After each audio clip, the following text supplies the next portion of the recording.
Star Trek 57, M23, take 2.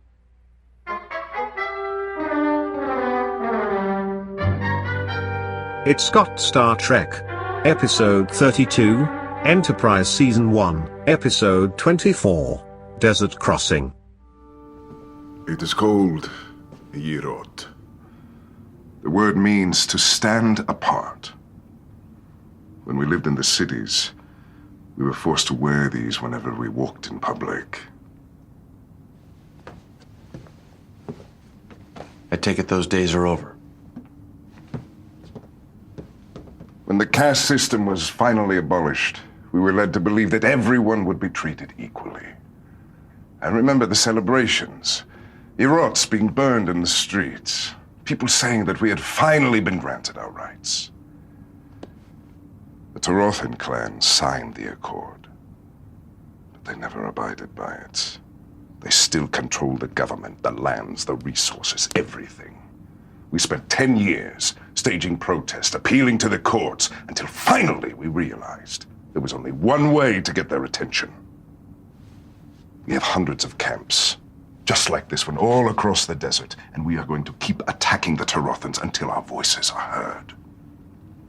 They call us terrorists, but the truth is they have been terrorizing us for centuries.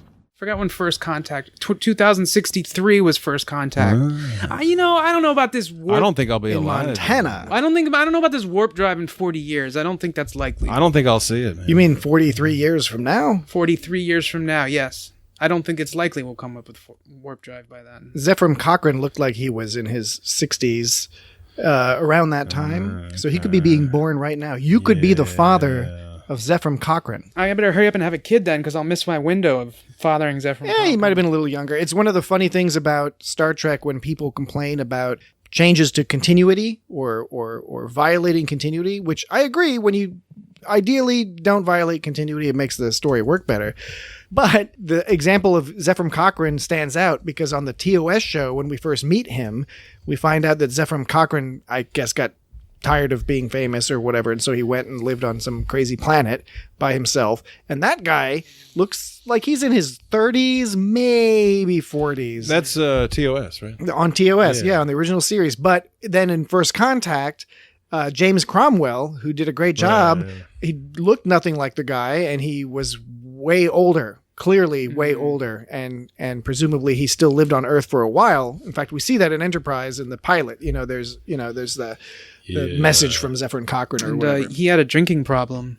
He did, because he's a pretty sort of frazzly, ruffled up dude. He was probably hungover. He was probably either he was either A, hungover, or B, drunk when he went on that first flight. For sure, one or the other. Yeah, because if he wasn't hungover, then I think you would drink before that, so you wouldn't be hungover. That's what I'm saying. He was either hungover or drunk, right? So it would suck to be launched in a missile if you were hungover. You wouldn't be all shaken. It's already shaky enough as it is. It sucks to fucking drive when you're hungover. Yeah, it sucks to do anything when you're hungover. Man. It sucks to try to think about it. It sucks to try to sleep when you're hungover. It sucks to exist when you're hungover. You hear that, kids? Sleeping's okay. Don't drink, kids. Stick to drugs. And it's so easy to get used to being hungover every alcohol fucking is day. poison. Smoke weed. So you don't even remember what it's like to not be hungover, and then you wake up and you're not hungover one day, and it's like, whoa, this is awesome. Yeah, this is possible. It is possible. I gotta watch it one more time. Anything's possible. Okay, well, welcome to the It's Got Star Trek podcast. So It's Got Star Trek. So yes, welcome. And speaking of First Contact, Hoshi was all wondering. She goes, why did they choose Montana? They went to the place it's where like they didn't even teach her any history. Yeah, it wasn't even like they waited until the next day and were like, let's think about this. It was right after it fucking happened. It happened immediately. Where else were they gonna go? But okay, to be fair to Hoshi, no. First of all, this week we're discussing Desert Crossing Enterprise for the season 1 Enterprise episode 24. Except on Netflix, it's 23. But she was out of line. No, okay, I'm not going to dispute that. I'm going to offer... She was making a smart-ass face, too. She was like, I am... Was she just sort of asking sort of rhetorical questions? She was setting up a very interesting sort of moral, political question. Right. She thought she was real smart when she said The defense I have of her is that I would argue that First Contact, though it was cinematic and dramatic the way it played out, it does seem kind of silly that the humans launch a warp vessel and then the Vulcans just show up immediately. And I guess the implication is, they've been watching or monitoring, but you'd think the Vulcans would see it happen and then write a report and send the report back. And then the Vulcan High Command would be all like, all right, we think it's okay. And then... Because the Vulcans aren't going to just like jump into something. And then I do think it was not incorrect of Hoshi to assume that the Vulcans, with all their fucking talk about being cautious and blah, blah, blah, would maybe have enough research of the planet, which presumably they did. Okay. So maybe maybe the Vulcans did the research and they were like, you know what, this is going to be fine. We're not going to start any world wars or whatever. So maybe they didn't. Maybe they had been on Earth for like a while. Just so hiding out. I agree, but I agree that even if it was just something very simple and they agreed beforehand that they were going to land on the planet after it happened, it's still the kind of thing where regardless, something might come up, something might happen. Throw a report before you go attacking the planet. You've got a ton of time. Now, with that said, though, the fact that they did decide to go right after, that's what happened. That's the decision they made. So it's pretty obvious why they did it. You know what I'm saying? Yeah, I agree. Like the decision to do it, that's a different discussion, I think. But like the fact that they already decided, it's like, and it seemed to work out. Go? It seemed to work out in the end, right? Yeah, but it worked out fine. But okay, but I agree. They should have probably gotten some report before they did that. Now, there's Vulcans observing Earth. And they're just hanging out at the edge of the star system, waiting for that first burst of warp drive. I guess. And then all of a sudden, whoever's out there says, like, okay, now's the time. Okay, but to Paul at the end of the show is talking about how, like, this is the job of Starfleet captains to get involved in this stuff. We're out here to explore. Yeah. It's basically, these kinds of decisions are for people that are higher ranking than you. This is high command kind of shit. So was it already some sort of standing high command order from the Vulcans to say, like, as soon as these motherfuckers get warp drive, we're going to start talking to them? I also got to wonder, was that maybe a shitty like detail to pull? Like your detail was like, you got to hang out at the edge of the Sol system and wait for these fucking people to like figure this shit out. Right. Could be. I don't know. And then like not tell them about warp 5 for 100 fucking. Oh my gosh, yeah, those assholes. They kept it from them. It is. I mean, one of the first season of Enterprise is really great for expanding the mythology of Vulcans. I mean, all of Enterprise really, but they did a lot in that first season.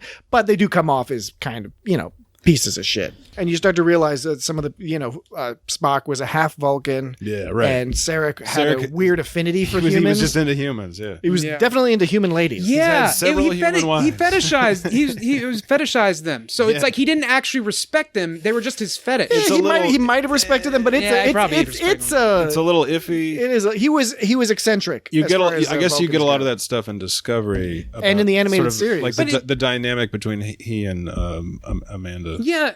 And so he all likes these humans, but what, does he have a quest to make them all Vulcan? Because he's always harassing them about their human nature, It's like you love these things and now you harass.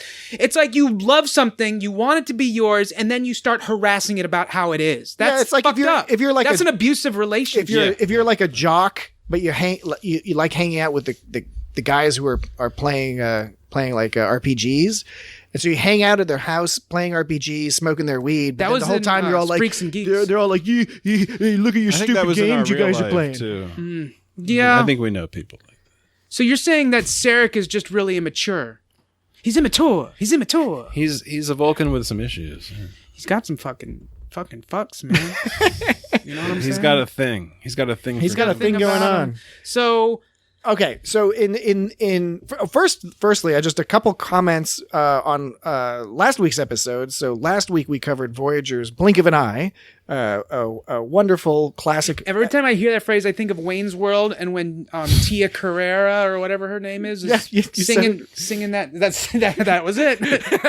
That's her name. She sings that song that by those other people, and I was like, wait, they didn't invent that song. That was by someone else. Are you talking about? And I was like, why do movies never have original songs? Yeah, that was it Sweet, I believe was the band. I was always at the time, I never understood why movies and TV shows, they were always like, this band, they're famous for their song. It's like they're famous for playing another person's song. It's your cousin, Marvin. And then Marvin Berry. And then, well, that was a little... That happened a lot in the 80s. That's a fucked up thing about Back to the Future. Yeah, it is. Back to the Future basically says that this important contribution by Chuck Berry was, in fact, he stole it from a white teenie. It's a bit racist. Yeah. Yes, a bit. Okay. I love the movie. Problematic. Anyways, there's also the whole mother sex thing. The ending of my... Who you calling a spook, Peckerwood? Yeah, exactly. The ending... We don't want to mess with no reefer addicts. the ending of my story was that I got to a certain age and realized it was one of those suspend disbelief aspects of movies. Yeah, what's she gonna do? So, Ballroom Blitz, kill you with the blink of an eye. We saw Blink of an Eye last week. We saw Blink of an Eye. And one fella on Facebook, Paul Hudson, he reminded me about, because we had commented that we had seen this, we thought that Voyager did a really good job with that story, even though it was kind of a story we'd seen before. And we cited a couple examples.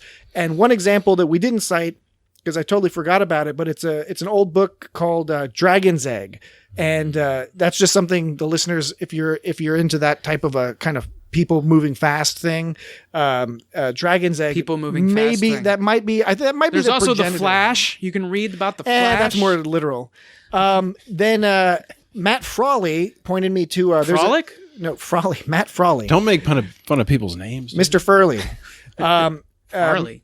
Matt Frawley said that there was a really great short story in the Voyager anthology book, Distant Shores, that covers the Doctor's time on the planet. So I want to check that out. Oh, that sounds. I looked on Amazon. It's pretty cheap on Amazon, but it's a collection of Voyager stories that sort of fill in some of the gaps. Like the thing at the Mos Eisley Cantina. What was Tales from Mos Eisley? That's a very good anthology. Yeah, it is good. There's Those also things are fun. the Jabba's Palace. Yeah. I really, I've got both of those. I love those. On your recommendation. Those fill in the blanks type stories, because there's a lot, and the Doctor's story, because obviously, as we discussed last week, we want to know more about that 3 years. It's fun when they're sounded pretty fucking intense, and it's fun when they're those kinds of stories are little short stories, because you get a lot of lore and a good collection. The Star Wars ones are basically, it's like everybody that you see in that scene, and like they have a story, like all the funky aliens in the Mos Eisley or the Jabba. That's like sort of the deal for that. Yeah. And then Gary L. Steiger mentioned that he said the plots are completely different. The plots are completely different. Plots. Get the plot. It's so good you can plot. This was so good I plotsed. He noted that the plots are different, but that the title Blink of an Eye is very similar to the third season TOS episode Wink of an Eye. And in that one, that's, by all accounts, I have very little recollection of that. I watched TOS not that long ago. So the third season of TOS is well known for being somewhat problematic. There's some good episodes, but there's also Spock's Brain. That's when Roddenberry was sort of trying to cash out, I think. He introduced some stuff. They introduced all those new like sound effects to the soundtrack. There's all kinds of like tinkly like synthesizer sounds. And he came up with the EDIC idea, the infinite diversity and infinite combinations, which is a great idea, but he also made a pendant that you could buy and do some merchandising. What is that? Infinite diversity in infinite combinations. It's the principle of EDIC.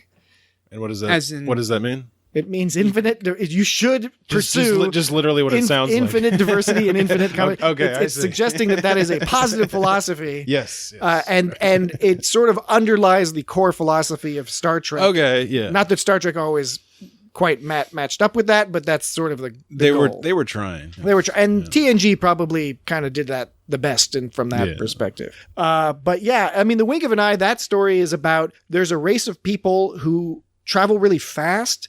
And so they infiltrate the Enterprise, and I think they want to steal the men to take their semen. Like Flash Fast? Yeah, like Flash Fast. They're in some sort of different time, whatever. They do they talk about semen, or are they just like, we want your essence? I don't think they specifically say the word semen. Is essence semen or balls? Because that's what the Archer ate. In this episode, in Desert Crossing, that's some balls. That's some balls. That was a euphemism for some balls. I've had balls. Balls aren't bad. Yeah, balls aren't bad. They looked like little balls. And they were chopped up, too. Oh, they were just chopped up. Yeah, he said they were like sliced balls. But anyway. Because he totally made that face like, I'm eating testicles. In the Wink of an Eye, we should watch that at some point. By all accounts, it's not a good episode. It's a good idea that they executed poorly, and a lot of stuff doesn't make sense. But in the long and the short of it is, these people move really fast. So the when they're on the Enterprise, everyone's moving all slow and they're trying to infiltrate in order to their race is dying out, I guess. And that's one of the problems people have with the episode. They're like, why would you just think you can make babies with some alien race? How does that make any sense? There's apparently a bunch of issues in the actual plot.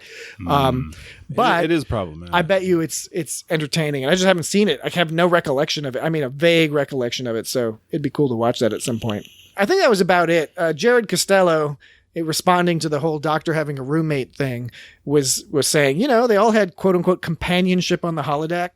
Tuvok and his Ponfar. No judgment. I get it. He was basically saying, don't stress out about the Doctor. Our point was not that the Doctor. What do you mean don't? Well, I just thought it was weird. It was more the Prime Directive issue that we were talking about last week, which was if the Doctor is on the planet for 3 years and somehow ends up with a wife and a child. Right.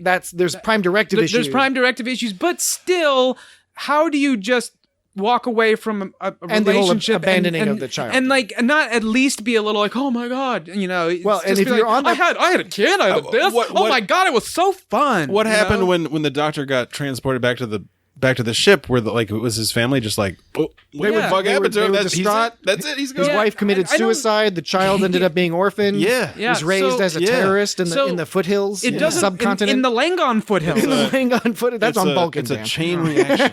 So I don't think it's really comparable to a holodeck. I agree. But I mean, now the sentiment that the Doctor deserves love is different. You can do this stuff on the holodeck, because he is a hologram. Therefore, he can. So you're talking about the actual physical act of having sex. I think so, yes. I was like, I don't know what you guys are talking about. It's lovely. But then still, how do they give birth? Okay, we're not going to get back into this whole discussion. No. That was last week. But one thing I will maybe believe it if they value love less because they're so used to getting casual sex in the or not that they value love less, it's that they understand practical sex. What do they call practical sex? Practical sex. They just enjoy practical sex. Me too. I'll just leave it there. You can figure out what I meant. That sounds pretty good to me. Yeah. It's got Practical Sex, the new spin-off podcast. It's practical. You practice it. I ate fried balls and they tasted wonderful. Yeah, I got no problem with the fried balls. Actually, what? That's a form of practical sex. The problem I had with it is they were too flat. There wasn't enough nut texture. There was mostly just fried stuff. What animal was it? Not enough nut texture. Was it sheep? Were they breaded? It was breaded. It was Rocky Mountain oysters in Colorado it's a or sheep, something. Right? Whatever they have in Colorado. Or a goat? Is it a mountain? You're asking me, and I'm telling you that that's whatever they have. You're I don't know. not telling me. I'm telling you that I don't know. He's telling you he's testicle agnostic. But then they give you a bunch of marinara sauce to dip in it. It's like they're trying to make you think that you're not eating balls, and that's the whole reason you buy them. So why would you buy them and not want to eat them? They're like, they're oysters, nudge, nudge. Yeah, it's like, these ain't oysters. Right, dude. They're trying to make you think they're oysters, I guess. Because if you didn't want to eat balls, you just order something else. They're not the same texture as like the oysters. chicken tenders or something. Like, If you want to eat balls, you order the fucking balls. And you go all the way. Oysters. You go all the way with it, Exactly. So I wish it was a little bit more textured, but that's a shame. And it was funny that in this episode, were they creamy? No, not at all. Because that's what that Andrew Zimmer guy is always like. Oh, they're so creamy. He says that every time he eats balls. He's like, I know it's silly, but they're so creamy. Well, it's because he's not eating the overly deep fat fried ones. Yeah, they're just like lightly steamed. Steamed balls. Yeah, these fresh were balls. Like steamed in a banana leaf. Yeah. These look like somebody went to town with a meat tenderizer on them. Oh my god! Dude. I've seen videos like that on the internet. Yeah. Ouch. It's been a while because I learned to avoid them now because I was like, wait a minute. One day I woke up and I was like, I don't have to look at this if I don't want to. I still haven't seen Two Girls, One Cup because I don't want to. Two Girls, One Cup is really not that There's bad. plenty. I mean, it's bad. I'm sure I'd be fine. Look, but I don't need to I'm see sure it was bad in 2008, 2020. It's nothing. There's plenty of naked chicks on the internet. And we're sinking into a dictatorship. So some girls like pooping into a cup and eating it, and it's not even real poop. I mean, it can't be. I mean, maybe that's why my brain protects I've never me seen that either. So. Yeah, regardless, like I saw that cartoon. Yeah, the Justin Roiland one. That's the Channel 101. That's all I need to see. If I saw Two Girls, One Cup, the show, brought to you by PBS Kids. If I saw it, I wouldn't be too bummed out. I just don't really. I'm not looking for that kind of action. For my eyeballs. All right, so this is a Star Trek podcast, so we ought to start talking. So, how many times do you think they used the word directive in this episode? Okay, yeah, It was. I know it wasn't the episode title, but it had that same reaction for me when went to Paul. Paul said, "Captain Archer will have to come up with his own directives." Yeah, I was like, "Oh, I know what you mean." That was the only time they actually used it in the episode. There doesn't surprise me. Yeah, wasn't a lot of I tricked you. I tricked mentions. Yeah, because I didn't remember that line. No, that's a good point. I actually thought of that when I heard that part. That's what made me look for the word directive, because I was like, that one mention of directive was similar to mentioning it like 10 times, because it was just so in your face about it. It was like, man, directive's coming. And what is it? Directive's coming. And then it was the episode, I think it was going to be the first directive. It was the Dear Doctor episode. When Archer, there was Phlox, but Archer was the one he was talking about a primary directive.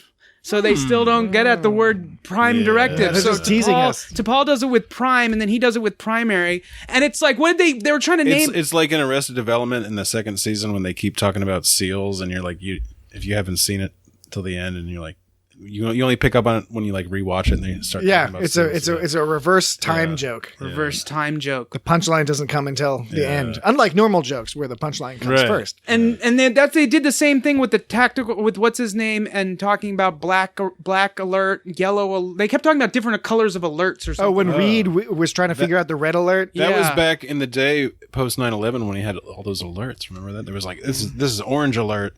Or code. It was code orange, code red, code yellow. I mean, that's an example of one of the fun things about Enterprise, that it was very successful in terms of fulfilling its sort of goal of being pre-Federation, pre-everything we already knew. This episode, they had a chef. They did have a chef. And they had in previous in other episodes, he made mushroom gravy. In other episodes, you see Archer like getting a tray of like vacuum sealed food out and stuff, feeding cheese to his Porthos. But you can tell the Vulcans live in the future because their uniform is skin tight. Yeah, exactly. They have special. They don't wear Navy deck uniforms. But this episode is a really good example of how obviously it's a little in your face with the Prime Directive, but they don't have that yet. They haven't yet developed the idea that maybe it's tricky to just show up and help people randomly because you might get wrapped up in something. And the cool part about this episode was that the reason this guy was like into Archer in the first place was because of a few episodes back where they broke a bunch of Suliban out of prison. Even though they like, quote unquote, the Suliban were like their enemy, they still helped them break out of this prison. And doing that, which they thought was morally correct and had a very strong argument that indeed it was, they were being treated very poorly, those Suliban prisoners. They were not criminals. They were just being ethnically profiled, basically, and shoved into camps. They set them free. And now Archer has this reputation as some sort of like grand warrior, freedom fighter who goes around saving people's lives. And that's what got him sucked into this crazy situation. And it's funny because it wasn't like, because when they find out that's what the deal is, like they're like, well, he didn't really save that many Suliban. It was they thought it was thousands. And it's like, it's funny, it's like a rumor, like how rumors spread, like back in the day, rumors just spread by word of mouth. Like nowadays, rumors spread on the internet by subspace. Like then in some sort of interstellar world, like these rumors are spreading, and it's only been like 3 episodes. It's an example of where, you know how America is super racist? Mm-hmm. Sometimes we still aren't as racist as other people, because in America, we would call that we would call it the telephone game. Yeah, right. Right? It's telephone. Yes. Where like, as people tell the story, it gets confused and disrupted. In England, I believe they call that, or used to call that, Chinese whispers. Oh, man. Which is, it's problematic. Probably more recently problematic, but problematic nevertheless. Chinese whispers. But the Enterprise, especially in the first season, it dies down a little bit as things go along and as Archer gains some experience. Like, this is an experience that he remembers, and it affects his decision making. He levels up. He does. He levels up. But when you're watching the first season and into the second season, they do make decisions that seem weird or like a clear mistake from the perspective of 23rd or 24th century Star Trek. And I remember people complaining about that. I think even to this day, sometimes people complain and say like, well, why the hell did Archer do that? That was a mistake. And the point is he didn't know it was a mistake yet. Humans had not gained that experience. This is This is kind of to my mind, a pretty good example of how humans would act if they got this spaceship where they could actually go exploring deep into space. They'd probably be acting in some fashion similar to this, just sort of bumbling around and being like, hey, how's it going? What's up? Yeah, we'll eat your balls. Blood soup, balls. Yeah, it ended on kind of a bummer too, because in the end, they were just like, well, can't help you. Can't help him, Yeah. And he was looking for Zabral was looking for Archer to save him, but then he ended up having to save Archer in the end, and so he's like, oh fuck, and then he goes back to his planet, and we already know his people are probably going to die, but it was all for a point. There was, not to say there wasn't purpose behind that. The purpose was, of course, to, say that we need to come up with some shit to figure this out, because this some guidelines because, this is a sketchy scenario. This is some human rights issues and stuff. And, how do we get involved in this if we really think it's right? So that guy was in so Highlander, it presented a good point. Clancy Brown. Clancy Brown, he's the main guest star in this episode. Having never seen Highlander, he's in everything else too. He's on Adventure Time. Oh yeah. Well, right. So Shawshank Redemption. He's the voice of the crab guy on SpongeBob SquarePants. Yeah, I think he is. So in everything I've seen him in, Mr. Krabs. This is like the most. This is the most charitable. Maybe that's not the right word, but he's the nicest. He's the most noble. This is the most noble character he's played from what I've seen. I think you're basically right. And because in Highlander he played Kurgan, who was a total piece of shit. Okay, so he was because not having seen Highlander, I've never seen that either. So he wasn't that too. The only one. But this I've one, only seen the show. This one he was kind of a dick because he lied about his problem, having problems with his ship. Even though he lied about it, he made him fix it anyways. And then he forced him to come to their planet. Did he lie about it? And it was bullshit because they were just it's just a couple of clogged injectors. Yeah, he knew. I think he just falsified it as a pretense to get them down. Exactly. And then you did so much work for me. Come down to my planet and I'll feed you my ball soup. He stuck a banana into the warp core injector. And so he forced him to come down to their planet because he wanted to show him his. Oh, you like that tapestry? Oh, it's yours. He wanted to show him his hospitality. He knew they wanted to go on vacation. So what's it called when you want to give somebody a gift and be so wonderful to them when you know you're putting them out? The hospitality is less about helping the person at that point and helping yourself. But hey, guess what? It was all a ruse anyways, because he wanted them to fight for him. When Archer tried to leave, he made them hang around until the Tarathans started attacking anyways. Yeah. I should warn you, Captain. I am easily offended. Yeah, so if they had just left when they wanted to leave, they could have avoided this whole thing. And then when they were like, okay, let's go, he's like, oh, you can't leave now. The fucking Tarathans are attacking. It's like, you motherfucker. It was an example. And you know what? He said they started early, too. And there's a good chance they probably didn't start attacking early. He was probably just lying. He's like, oh, they came early this time. And then after all that... I bet it wasn't early, by the way. I bet that's what I'm saying. Yeah, I think the government was being pieces of shit. I think the government was fucking. They didn't care about Enterprise. They were. Oh no! So that's So that's the thing is either they didn't come early and he lied about it, or they did just because they wanted to fuck with him, because they said the Chancellor said to him, it's like, you may never see your captain again, and that's because they tried to make sure of it. Yeah, right, but so he didn't. So anyways, whether they came early or not. He told him they would get shot down. He didn't tell him about the secret invisible path that they can apparently take. That's super hard to go through. And then Reed was just like, get through the security stuff. I can do this. But then after all that, they threw him in a fucking dungeon. So, and then it didn't help anyways, because they just ran away from that shit. And if they had stayed, they probably would have been fine, because Zabral was fine the whole time. Right. So should they have stayed in that bunker? I don't know. It seems like they would have been safer doing that than going on some crazy adventure, Well, yeah, you definitely don't want to cross a desert if you don't even they got off the shuttle and they had those fucked up baseball caps on. Yeah. What happened to those baseball caps? They took off their baseball caps and they took off their shirts to play that fucking highlight game. They took off their baseball caps to go inside because they're both Christians. Yeah, right. Archer and Trip are both very devout Christians. And so those are gone by the time they're crossing that desert. And they had those shitty canteens that looked like they weren't that full. Yeah. And even when they got back to the ship and they gave them a super rescue canteen, it didn't look like it had any fucking water in it. Yeah.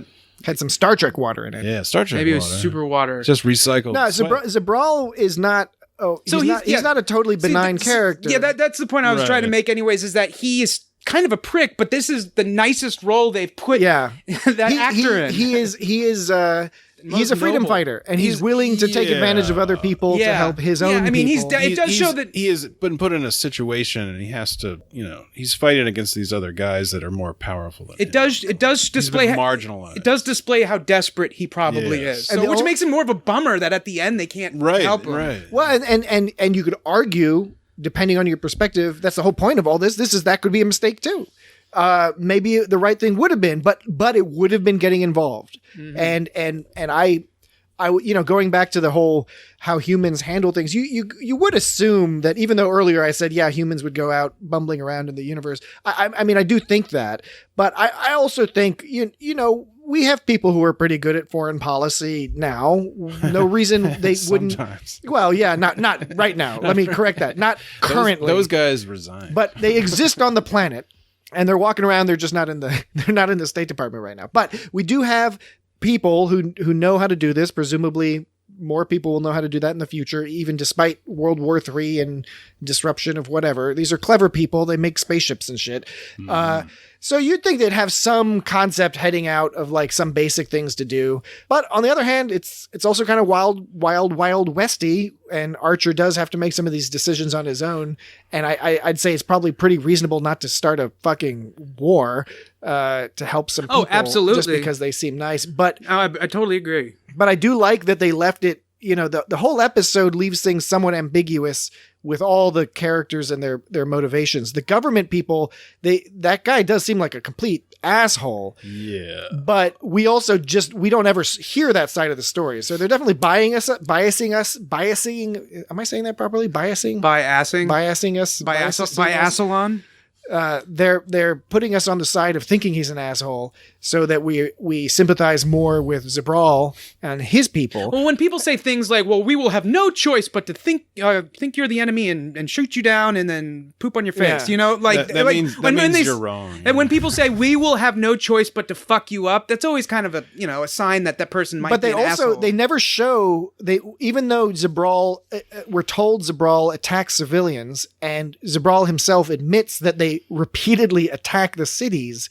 We never see that. Right. We're told that, but we never see that. But we do see the government, just lobbing bombarding people, exactly, just being a piece of shit. Yeah, they saw their Archer's fire out in the middle of the desert, surrounded by nothing, and they started lobbing tons of mortars at it. And they're they could have gone about that in a future cheaper laser way. mortars. They're not even just some nice old-fashioned cannonballs. Because you would think at this point in human history, after various things like, say, Vietnam, where people have got a more sort of seemingly powerful superpower has gotten involved in a local dispute for their own interests, and it turns out to be much more complicated than they thought.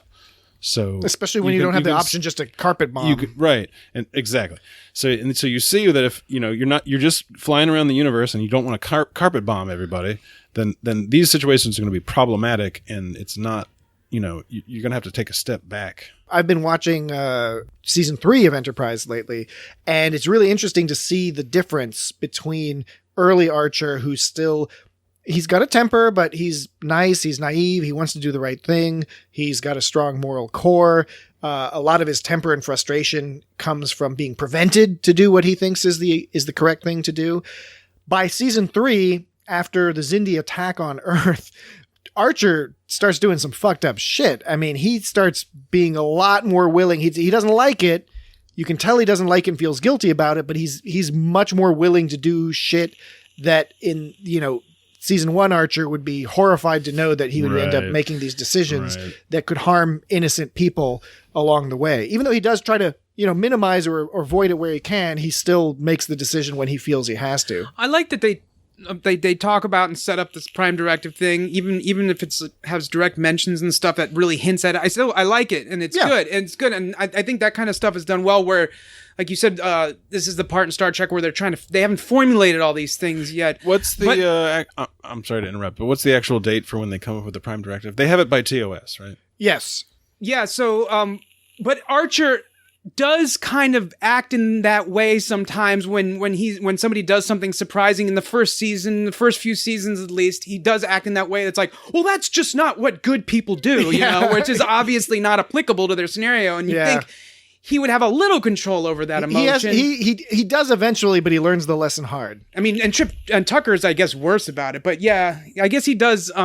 He learns it. So I guess they're just trying to drive home the point that this is not the enlightened age of, and that is racism is still strong against Vulcans. I mean, the racism is always present in all parts of Star Trek in some degree, and because they have to comment on it. But yeah, the racism against the Vulcans is pretty strong. I'm trying to think of what I was going to say. Something about we were talking about racism against the Vulcans. Racism. We were talking about the date of the Prime Directive got invented.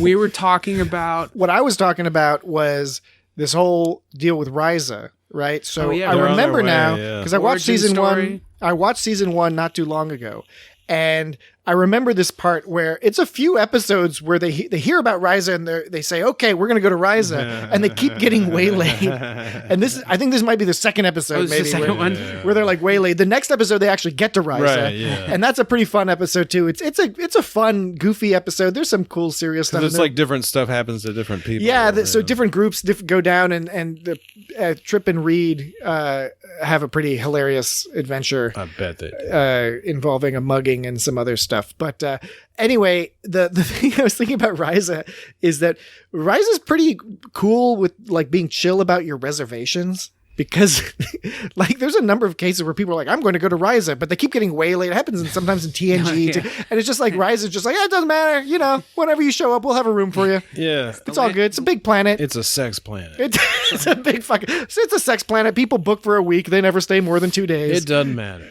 They get drained. Sometimes you get tired. It's like their land of... Sometimes the guys are all tapped out. Welcome to Fuck City. It's like the land of milk and honey, where it's just always kind of available as a destination for whatever you want. Right, but if they're going to Ryza, you know some good shits. Yeah. It means they won and they get to, There's going to be an interesting episode. Okay, another thing I noticed is the Enterprise is all about the metric. His warp injectors were full of plasma residue. Sorry, I'm sorry. That was like a weak thing to be full of. Okay. It is a weak, you've convinced me. Obviously he made it. He stuck a banana in the warp injectors so that, it would fuck it up and so he could get pictures. Get the metric. But yeah, he stuffed like some kind of male essence. So I think Star Trek, especially... I don't think they had bananas. Especially TNG onward, it's not like Star Trek was always about metric. It's not that they weren't. I feel that in Enterprise, they're like really all about the metric. They're all like, it's 41 degrees outside. Yeah, that was tight. They don't even... It's hot as hell. He's like, I lost 3 kilos in that desert training. Yeah, and they don't even say 41 degrees Celsius. They're like 41 degrees. Yeah, and it's like, well, I don't know much about Celsius, but I know that's hot. They must mean Celsius because 41 Fahrenheit, that's not hot at all. And it's like 105 degrees Fahrenheit, which is pretty hot. And by the way, and I like that he made the dry heat joke because seriously, people always I say that. And Tucker just collapsed. When Archer said that, Tucker was just like, ugh. It was like, fuck you. Well, Tucker's not Tucker. Tucker. Trip Tucker the third. Charles Tucker the third. Love Dupper. Triple the third triple. The third triple. Charles Tucker the third. Trip Tray Triple the third Tucker. Gormagander. Trip Tucker, he's a Florida boy. Trip the Toboggan Tucker. He's a Florida boy, that's a wet. Trip Toboggan. They call me Trippy Toboggan. It's hot in Florida. It's hot, but it's wet. And so he needs to survive in the desert. He just needs a constant stream of orange juice and key lime pie, and then he would have been fine. Good to go. Because I'm used to the East Coast climate, and when I was on the West Coast, it was dry out there. And after a few days, you don't notice it for a little bit, and then after a few days, you're like, "Oh my god, my nose is dry." You start to mummify, like these Santa Ana winds. What is happening? It's the Santa Ana winds. Liberated a detention camp. What was? Wait, sorry. My cheap ass fucking free. Oh no, I got my freeware. It's an actual recording of the guy. Goes to ads when I press play. It's not sometimes. just a recording of you reading the lines. Trip Tucker. Trip Tucker. You liberated a detention camp. Clancy Brown does rule. I mean, Liberated a detention. That's poetry right there. He's trying to be some desert guy, and he's just this big, huge Viking. I gotta play it one more time. You liberated at attention. It's beautiful. 7th time's the charm. Trip the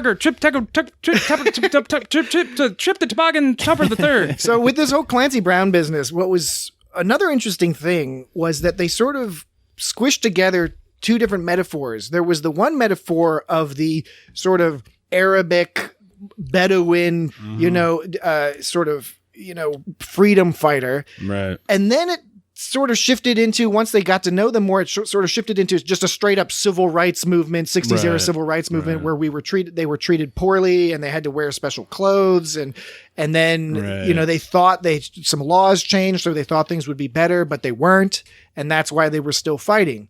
It's not like this was hitting you over the head with all that stuff. Right. That was more of a plot stuff, but it was kind of a cool, blending of different things. They were using the terrorism. Are they terrorists or are they freedom fighters? Was sort of the bulk of what we were thinking about with these people. But then when they talked about what was going on in the city, obviously, it's more of a civil rights thing. So I don't know. I thought it was an interesting thing that I'd not really seen those two types of metaphors smashed together before. Yeah.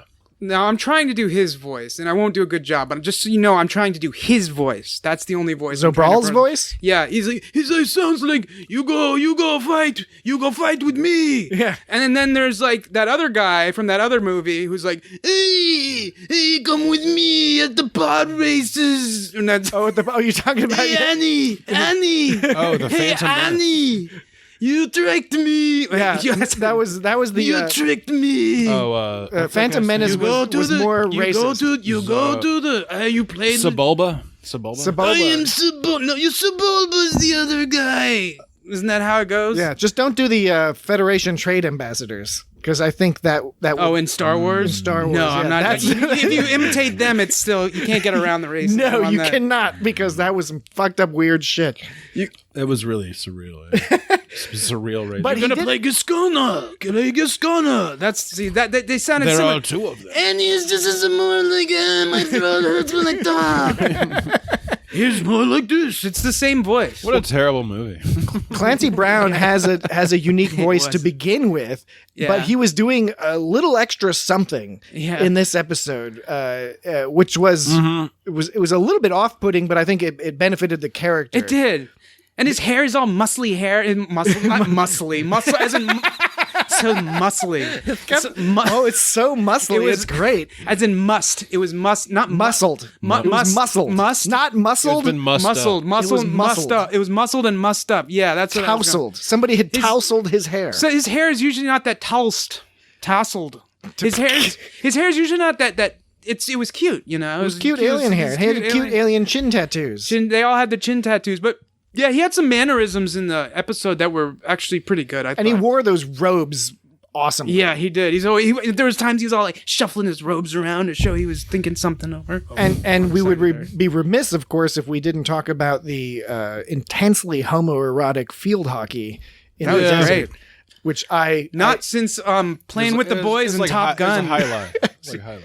In that volleyball scene. A lot of people online like to refer to it as space lacrosse. Yeah, it was more like lacrosse. Which I guess is fair, but it was lacrosse with lightning goals. It was more lacrosse because you had the catchy thing, but the attitude was, I don't know if anybody's been to a field hockey game. Now, we are 40 years old, so we do not go to high school field hockey games anymore. But when we were in high school, I remember going to the girls' field hockey game and thinking it was way more violent and aggressive than any time I saw the lacrosse people play. The lacrosse people just seemed like this fun, like, hoo-hoo, yeah, we're playing lacrosse. The girls were smashing each other in the fucking faces and causing bloody noses and bashing each other in the legs. Maybe there's a sticks. college field hockey game we can go to. Yeah, I've never seen a field hockey game, so I can't speak to that. But all I hear about is how lacrosse is physical. That's all I hear about. Yeah, it is physical. But I've never seen I've seen lacrosse in passing moments on TV, but never. Like when we went to high school, they didn't have a lacrosse team, but they've had one like since we've been there. Like our former high school. They have a cricket team now too. Really? Or they did for a while. Whoa, that's tight. Yeah, I'd be into playing some cricket. I just remember rugby was the tough one because there was a guy who lived on my floor when I went to university, and he was always having some kind of black eye or something. And it's because when you're in that scrum, people are just like jacking each other sometimes and stuff like that. So jacking each other. Well, and Archer, Archer's a water polo player. And I have nothing but respect for water polo, but I did find it always funny how much they stressed that not only was Archer a water polo player, he liked to download water polo matches and watch them intensely. And then force other people to watch him. He was that desperate to get other people to enjoy it. That he was like, you got to watch this water polo. And he would get mad if somebody spoiled it for him. Yeah. He didn't want to talk to Admiral, one of the admirals and have that person say like, oh, sorry that your team didn't win. Archer, it's like when you record a football game. Oh, right. Yeah. It's like, tough break, huh? And water polo is really hard. Water polo is really hard. It looks insanely difficult. It's like really like physically involved. And that's why Archer, being a water polo player and not a key lime pie eater, was able to last longer in the desert. He was just taking care of poor Trip the whole fucking time. He's taking care of Trip. It made me wonder about like heat stroke, because why didn't Archer get heat stroke like Trip did? But Trip must have not conserved his energy right or something. First of all, how hard do you think it is to walk around a dune instead of over it? I don't know how that works, and I'm not going to judge him because I've never walk. You might want to walk on them so you can see where I think the desert. Yeah, there's got to be. Some of those dunes are really big, and you want to see where you're going. Because walking up a dune is fucking. But I think if you're walking around, you're likely to get veered off of course. Yeah. There was the thing where Trip, when he's in the desert, it affects his appetite. So he didn't want to eat anything. He didn't want to drink anything. So that was all. So that was like a strike against him because he wasn't eating or drinking. Well, they even commented on it during the dinner. It was like Archer was saying, right. He said it's not affecting you now. Yeah, right. Yeah, but it probably wasn't because of all the endurance of water polo, because that's basically like the desert is just combined with Archer's ability to just gobble up balls, just gobble them right up, gobble them down. Yeah, although it was, I know. Okay. It's weird because this was not that long ago that this particular episode aired, right? And it was 2001, and they're still treating eating balls as if it's some gross thing. Yeah, that's what I was. I know that's what you're getting at before, but it's even Archer was like, ugh. Yeah, he was just like, this is just fine until it's like balls, and then he's like, oh, it's like, I don't know, it's like, come on, we all know how gross that is, But I guess to be fair, they didn't like the blood soup either. So I can understand that. When you mix, if it was a Klingon restaurant, they'd be lapping that shit up. They'd be eating some like gok. Yeah, they'd be eating some Wrigley gok. Wrigley gok with balls. Eating some targ steaks. So they ate all that. Balls. They ate all targ balls. They ate all that food. The first time that the only time he really Zabral really let on that he was faking the captain out by bringing him down was he gave him that Suliban statue, and he goes like, I know you like this, He's like, interesting people. Yeah, I know and it's like they didn't really play that part up at all, but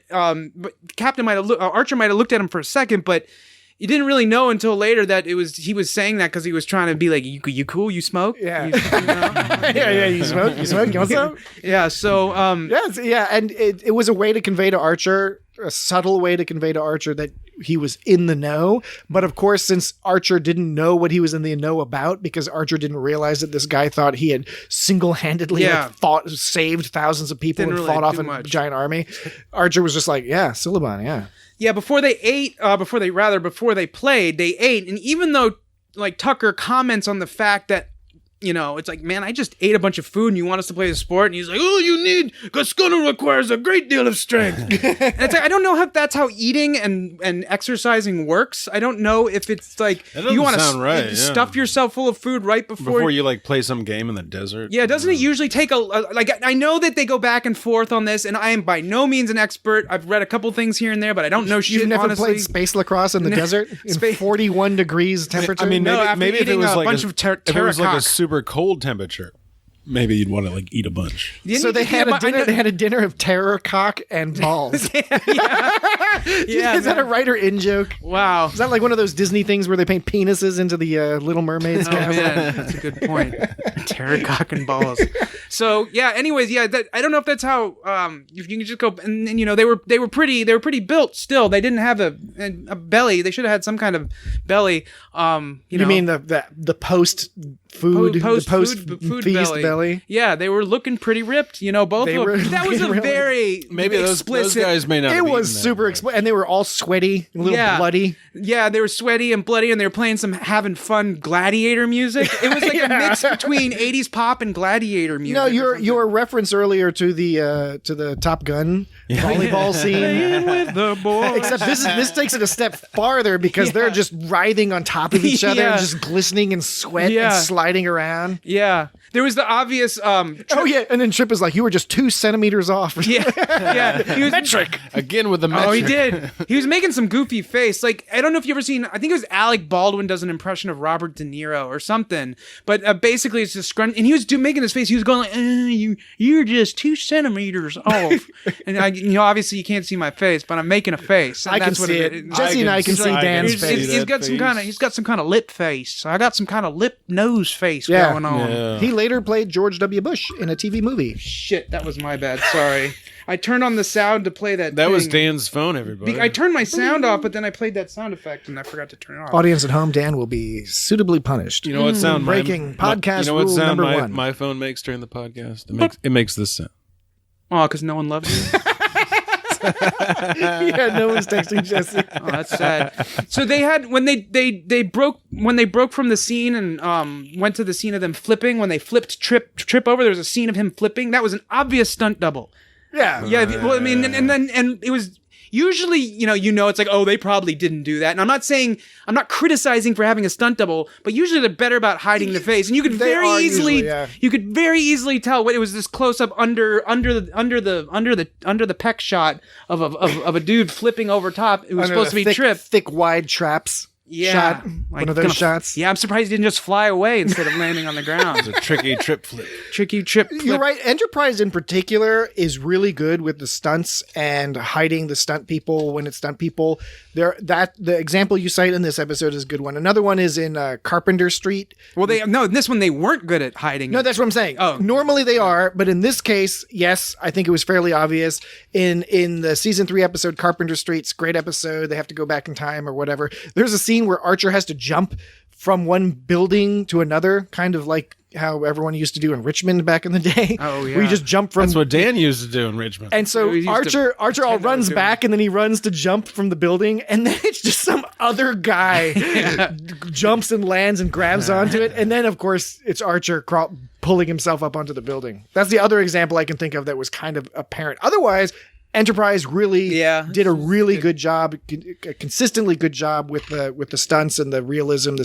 Yes, because the production was great. They figured it all out by now. It was the first one where they had that shit where it looked like a movie or whatever, and I'm sure there's like technical terms. 16:9, digital widescreen. Although it was still filmed on film for the first few seasons. Just the way it was filmed too, it didn't look as much like a set, So I think they got out a fair bit more. I don't know about more. I'd have to look at the statistics and run some algorithms. So but certainly you had the impression. So okay, and I guess it even goes beyond that because when you watch a Star Trek movie, like for example when Generations came out, you can have their sets, but the sets, they don't look like the TV sets. Yeah, they're high quality. The high quality, the lighting's all crazy. You remember when Data was sitting in that room full of that galaxy hologram room? It's like the Astrometrics lab. Yeah, that was introduced in the movie, and that's kind of like, whoa, Star Trek's a movie. They made it into a movie. What are you doing? Oh my God, Next Generation movie. Oh, Data cusses. And so, it's a movie that doesn't suck. And so that's what Enterprise more had going on. Not quite to the extent of a movie, obviously, but the lighting and however they do that shit, I don't know how they do when we discussed a few weeks I don't even have an opinion. A few weeks back when we discussed Rogue Planet, we also commented that even though a lot of that was obviously on a set with the standard, styrofoam Star Trek rocks, but they were way better styrofoam Star Trek rocks. They were like super advanced styrofoam. They just Star had more Trek money. Rocks. They got more polygons. And I think they learned how to do it. I mean, they were just getting better and better and better as they went through Deep Space Nine and Voyager. Better art people. Yeah, it's been a long road. Getting from there to here. Yeah. Yeah. Getting from there to But yeah, so the lacrosse thing was interesting because it was fun. It was homoerotic. It was very sexy. Yeah. It went on maybe a little bit longer than it needed to convey. They totally took their shirts off. All like yeah, well, that's how you know that they knew what they were doing. They knew exactly what they were doing. And, people had, including us, had a lot of legitimate criticisms about Enterprise. One issue with Enterprise is the era it came out in. They were at the tail end of being like Star Trek used to be all like, ooh, Star Trek nerdy, occasional sexy alien lady or whatever, sexy alien guy. But in Enterprise, right from the pilot episode in Broken Bow, right? They have the sexy T'Pol and rubbing, tripping T'Pol, rubbing each other. That scene was, and it was overt and one of the top 5 most ridiculous. Yeah, scenes in it was. Trek. I mean, I think we discussed that in our earlier episode. Exactly. When we discussed Broken Bow, and he looked like he had something going on down there. Yeah, there was the little penis sticking out a little bit. A bit of penis music. Sweet penis music. And of course, on the one hand, it's like, yes, as a nominally heterosexual male, watching that was sexy, but it was gross sexy. Yeah, because it was like you feel bad because you're like, this is exploitative. Yeah, right?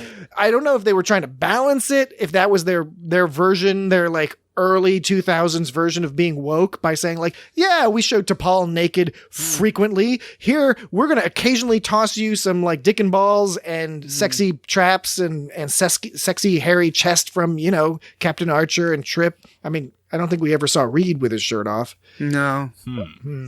He's probably pale. You're just saying that because he's English? He looks pale. You know what's funny is I remember when I talked back, I was like, there's something about Reed and Bashir that like they seem so similar somehow. And they're kind of different characters, but they both have an accent. And so I was thinking that there's got to be more to it than that I'm thinking. Or am I really just like, yeah, there's something about them's the same. I think they talk similar. And it's probably totally from different, they're totally from different places. Oh yeah, they don't even have the same English accent. Yeah, right, exactly. So I'm such a fucker. But I don't know, because it's like, so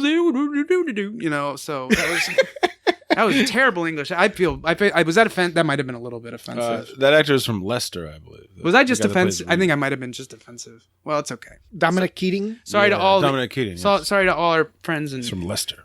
Well, anyway, we enjoyed seeing Archer and Trip with their shirts off, and but it was excessive and gratuitous. If we're going to be fair, we're going to call the T'Pol stuff gratuitous. We should call this stuff gratuitous because it was fucking gratuitous. Which is, what are you going to do? This is like the biggest pause I think we've ever had. We're filling it with stuff. I think I brought us to a screeching halt. That was why don't you start us back up? It was all you. It was all me because I did a weird. I was gonna go for a British accent and then I backed out on it. Oh. And then I started being like, oh, I offended everyone. And then I started pulling that thing where I was like, did I offend everyone? I think there's only one person in England listening. I mean, if we want, actually, we have a fair number of listeners in England. Yeah. Oh, that's cool. I mean, I won't be offended if you cut that part out. So you can cut that part out, but you can keep it too if you want. I don't know. It doesn't. I understand if you cut it out. I'm definitely not cutting that out. Oh man, I'll just cut out the long pause. The awkward long pause. Yeah, it's like, well, You ever get a dog that's got long paws? So, like, the part of the reason that pause was so long for me is because I started feeling really awkward about that moment, and I was like, man, just get out of your head. It doesn't matter, Just keep fucking going. Or just like the NX-01 Enterprise, they just got to keep on going. Just keep going. That's an order. They pulled that twice. They pulled that maneuver twice. For a second, I thought twice. I was saying twice wrong. I was thinking the military is still old school, and they're always like, "That's an order." I was just thinking. I said trice was the word I was trying to say, but instead I said twice, and I kept thinking I was supposed to be saying trice, and I was like twice. That sounds so funny because it's like trice, but I'm saying twice. I'm saying trice wrong. You know what I'm saying? You're just saying twice. Yeah, but I was thinking it like I was saying trice wrong. If we were in the future and had Dr. Phlox around, he could probably help you out with whatever's troubling you right now. Whatever that trice. He'd shove me full of some lizard essence. Optimism? Lizard semen. Not necessarily. Not necessarily. So they pulled that shit. So when Tucker's like, is that lizard semen meant for medicinal purposes? Not necessarily. So sometimes it's a delicious beverage. I can see it just Phlox. He loves his animals, but I can also see him just grabbing some animal and just squeezing it like a rag, like you're wringing out a rag. And it's time for wringing it out. This will clear up the poison ivy right away. Give me the juice. So when Tucker ran out of water and he was like, "No, sir, I won't take another man's water." And Archer was like, he was like, Archer says, what does he say? He says, "You drink it. that's an order. They pulled that move again. You somehow Archer doesn't. I think the water. tone. You didn't quite get his tone right. Whose tone? Archer's tone. He did say you have to drink it as an order. That's an order. But you just kind of said like, you drink it. You drink it. That's an order. No, you drink it. Yeah, I'm gonna watch you drink it. That's an order. I'm gonna watch you drink it. So That's you an order. I like when Tucker said, or Archer was saying, if you go to sleep, you might slip into a coma. And Tucker was like, that sounds pretty good. Yeah, right. Tucker was joking up until the end. He goes into that place. He's like, home sweet home. You know, he's like, even when he's about to die, he's still joking about when Archer lets him know that the he's like, water's off the menu. Yeah. Trip is all. What did he say? Something along the lines of like, this is my idea of a good time or something. Yeah. Basically saying, I told you I didn't want to go to this goddamn desert. Whatever that was. Like they boiled it and it still like tasted bad. Oh yeah. He goes, water's off the menu. He goes, now this is my idea of a great time. And then he goes, when Archer has that fire going, he goes, what'd you do? Rub two sticks together? You know, why didn't Archer thought of like using the phaser to do that? But he didn't think of that till nighttime. They should have thought of that earlier, right when they got there. Why didn't he start a fire? Boil the water. Why didn't he? Yeah, to boil the water right away. Why did he make you think just that? So they could give the other guy all those lines like. Yeah, right. Did you just rub two sticks together? Because that's what I was thinking was he was like Archer when they were playing lacrosse. Archer and Trip rubbed two sticks together. They did. When Archer found the water and he said water's off the menu, my immediate thought was like, wow, it's got to be pretty bad if you can't even boil it out. And then he does later when he finally figures out that, you know, a hot thing can create fire. I don't know. I also want to give Connor Trenier a tremendous amount of credit for he really did a good job of acting like he was all super fucked up and having a bad time. He had that's a hard job. I think it's hard to do that convincingly. And I was totally buying into the fact that he was fucking miserable. Archer was like Johnny on the spot. Like, he was cool. Like Archer comes back and he's got a bad sunburn and that's about it. Yeah. It's not even that bad. Oh my God. When Trip was like, was trying to go to sleep. He wanted to go to sleep, and then Archer was telling him, "It's like, no, you can't go to sleep." I felt that because I was how are you going to stay awake for the next 8 to 10 hours? Yeah. You know, and like that feeling. You know that feeling where you're so fucking tired, and it's like. I know they don't even have any cigarettes. It's like it happens. It's that feeling, kind of like when you're driving and you have to pull over because it's just too dangerous to drive. Always pull over when you start feeling sleepy at the wheel. Always pull over because it's not worth trying to fight that shit. Check into an Econo Lodge. Do not have hallucinations when you're driving. Or a Night's deprivation. Inn. If the Night's Inn is still are Night's Inn still a thing? I hope so. I don't know. They say I think Econo Lodge bought Night's Inn, but I think they might have left some Night's Inn. I think like distracted driving is along the lines of drunk driving. Yeah, absolutely. Distracted driving and sleepy driving is because you pass the fuck out. Yeah, you're asleep. Yeah, you're out. And if you're drunk, you can at least careen around a little bit. if you're asleep, you're just gonna go straight into whatever you're gonna fucking go into. So when Trip was super tired, I was thinking in my head like, man, I could imagine keeping that up for 20 minutes, but for all fucking night, that's just It was cute how Archer tried to keep him awake by asking him to talk about the warp engine, and even Trip was like, no, man, that's not going to keep me up. Yeah, what are you talking about? Start talking about food. I'm not Geordi. Yeah, Geordi would have worked. Geordi would have had no problem he would have just been like talking. Yeah. So okay. So anyway, that was one time because I always keep track, and I don't mean to keep track of the times they misuse take an order. They misuse their power in the chain of command to get somebody to do something cheeky or whatever. Or because they want to be cheeky, I guess. However that word works. But Lieutenant, you have to go on a date with me. That's an order. Yeah, exactly. That's more like Geordi. That would be sexual assault. Or at least sexual harassment. But that part you just mentioned was when he goes, the warp reactor, break it down for me. And he's like, what? He goes, what are the 8 major components? He's like, you gotta be kidding me. and then he goes, name them. That's an order. That was the second time he demanded some bullshit and pulled his fucking rank card on him for some asinine shit. No, he's trying to keep the guy alive. Yeah, I know, but that's an order thing is it's just like, ugh. I know I mean, it does it does come up a lot. I think in this case, it's if you got nothing else to do, and he's a captain. You got nothing else to do. You got nothing else to do. And I did like when Trip started saying, the thighs, the breast, or whatever he was, He didn't have to bring Trip along with him. He could have brought Reed along with him. But Trip is like the only guy that he's like actually friends with. From nobody likes Reed prior to this assignment. No, Reed is cool, but Reed stays to himself. Yeah. And in after the first season, it gets a little, and into the second season, you start to learn more about Reed and why he's so why Reed is so reserved and all that.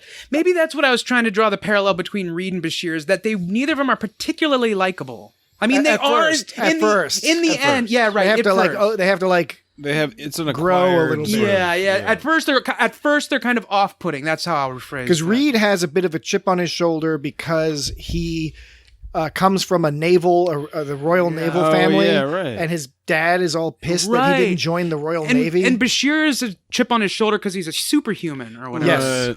He's genetically engineered. Yeah. Which also he's probably self-conscious about. And Reed's probably self-conscious about the fact that he wanted to do some shit that let his parents down. Even though he's probably strong in his decision, he's still kind of probably like, oh man. And part of him is, that shit gets hardwired into you as a kid in a family. You also learn... What was the Royal Navy doing back then? I see, that's one thing that they haven't ever mentioned. They kept talking about the Royal Navy.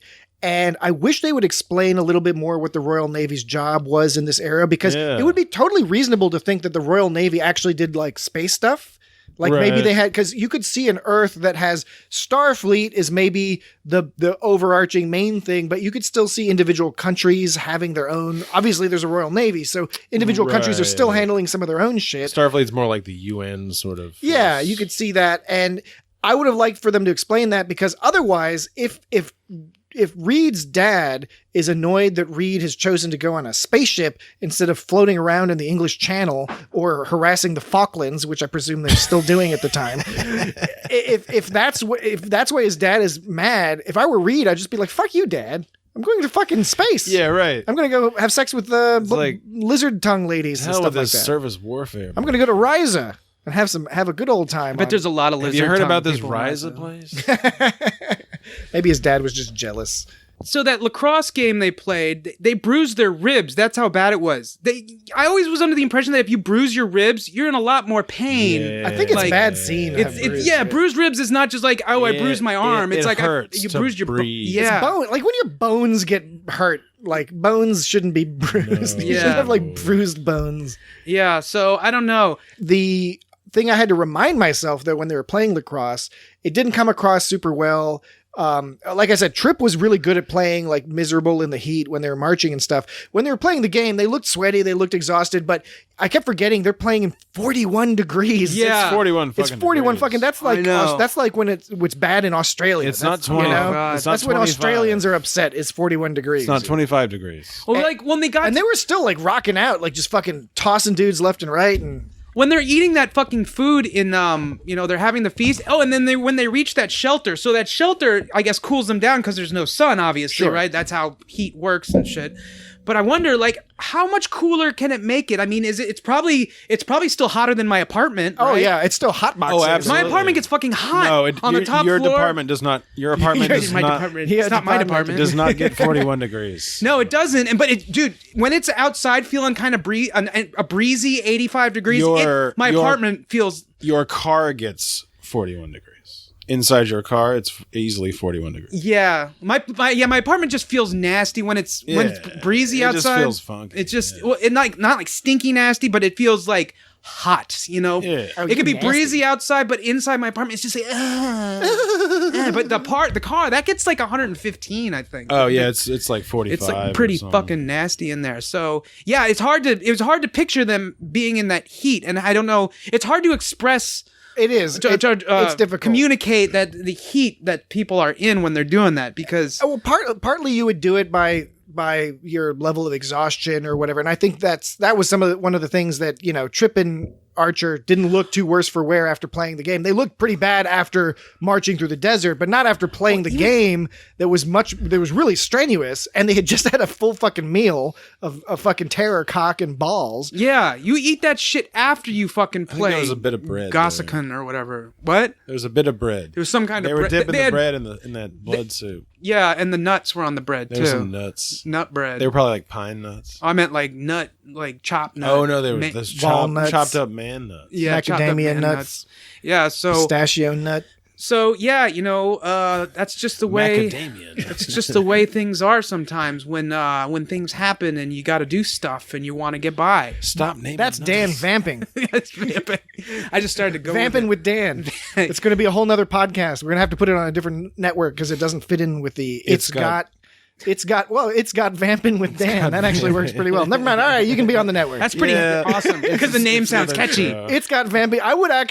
We should have a Patreon only podcast that's a solo podcast. It's just Dan for an hour every day. No topic. Just trying to keep it going. For 1 hour. We can be on it too, but we'll be off mic. And he won't be able to hear us. You can hear. That's a great idea. The audience could hear a little bit of us off mic. Yeah, like we could be like giggling and laughing and be like, oh, he's reached a dry spot. He's reaching for some topical. Dan. He's grabbing the newspaper. Hey Dan, talk about that other shit. No, fuck you. I'll talk about what I want.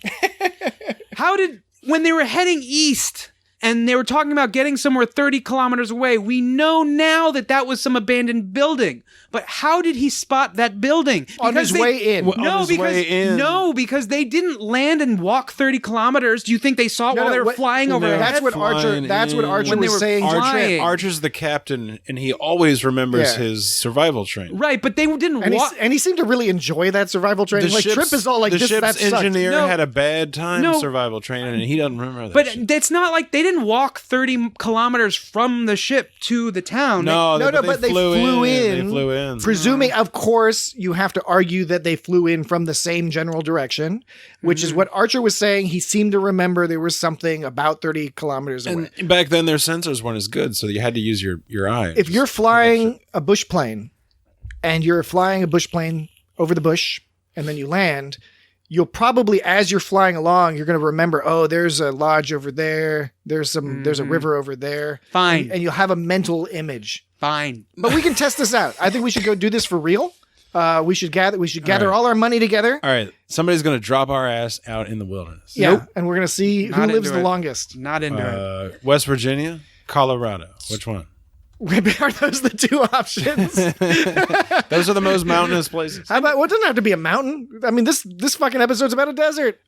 Well, we could use the swamp. How about the swamp? Can't we just be dropped off in Key West and see if we can find our way back? Oh yeah, let's do that. There's only one road, so we'll just stay in Key West. For a while. I mean, we don't have to find our way back. That's gonna be my plan. Yeah, we'll just stay there. Stay on. Just walk up and down Duval Street. Wander about and be like, "Is this the way out?" We'll walk down Duval Street, get to Mallory Square, and be like, "Oh, dead end. Turn around," and then we'll walk the other way. Oh, there's a bar over here. Dead end over here, southernmost point. So might as well stop in the Green Turtle. Let's have a drink over this way. Green Parrot. Green Parrot. Yeah, I'm a jackass. We know. It's okay. We know these things. We know that Archer played water polo. Yeah. Water ball. Yeah. And so that's why he's got a lot of endurance. But when they played the game of Gascana, you saw they looked pretty comparable in fitness. Now, I guess there's core strength that isn't necessarily as visible as other things, but it's just so... It got me fascinated. I didn't look it up, but maybe at some point I'll decide to, about heat stroke. Like, why does someone get hit with heat stroke and then somebody else doesn't? You know what I mean? I don't know. So, I think it's the lack of balls. Yeah, maybe he just didn't eat enough balls. He's from Florida. Balls. He's from Florida. He should be used to the fucking heat. Where's Archer from? He's from Oklahoma, right? Oh, that was better. That's better for dry heat, isn't it? It's not as... Well, Oklahomans think they have... I mean, it's more deserty. Oklahomans think it's humid over there. They're like, no, really? They're like, Colorado's dry. This is humid. But when you were in Oklahoma, you were like, no way. Yeah, you were like, come to DC in the summer. Yeah, nobody. I mean, it's probably like wetter than parts of Texas, but only certain parts. I mean, it's fucking not as dry as Colorado. Yeah, but it's fucking. Yeah, and so whenever I'd say like, tried, it's not that humid, they would just sort of brush me off like I didn't know what I was talking about or something. For folks listening at home or in their offices or on their bike rides or on their mass transit rides. Or on the toilet. Or if they're sitting on a park alone in the, just alone on a bench, feeding some pigeons, hoping the love of their life comes and sits down next to them to read a book.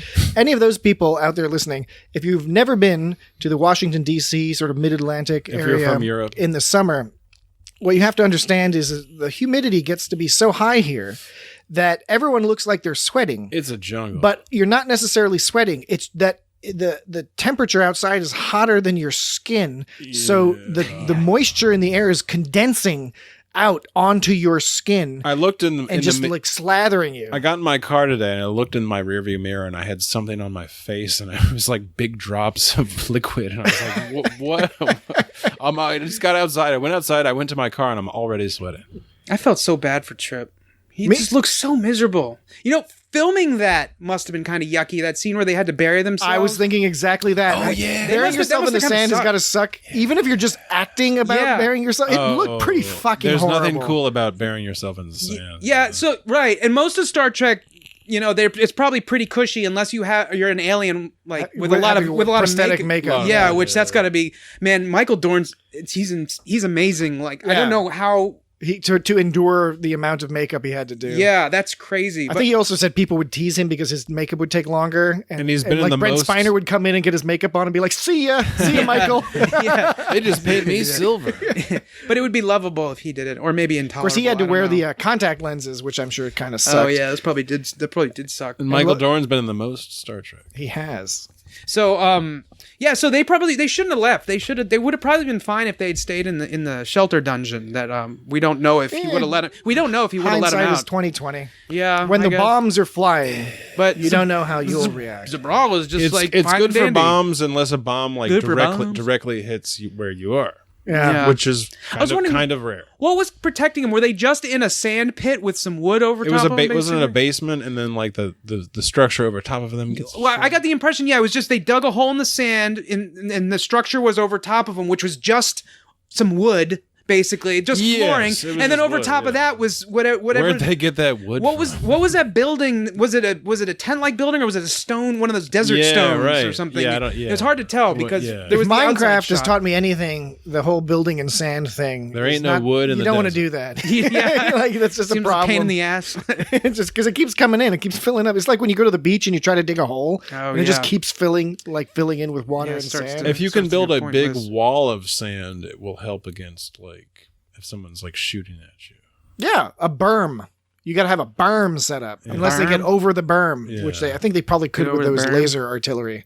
Well, yeah, with lasers it's no good, but if somebody's shooting projectiles at you, the sand will just absorb all that shit. Yeah, I mean, up to a point. And we already alluded to the ending of the episode and how it's somewhat melancholy because Archer feels he has to make this difficult choice. And it was with purpose, though. It was a rational choice, and this is almost at the end. There's only a couple episodes after this in the first season, so you already are seeing Archer grow a little bit past his initial, basically T'Pol is always giving him this advice to be more conservative and slow, and he's always pushing against that.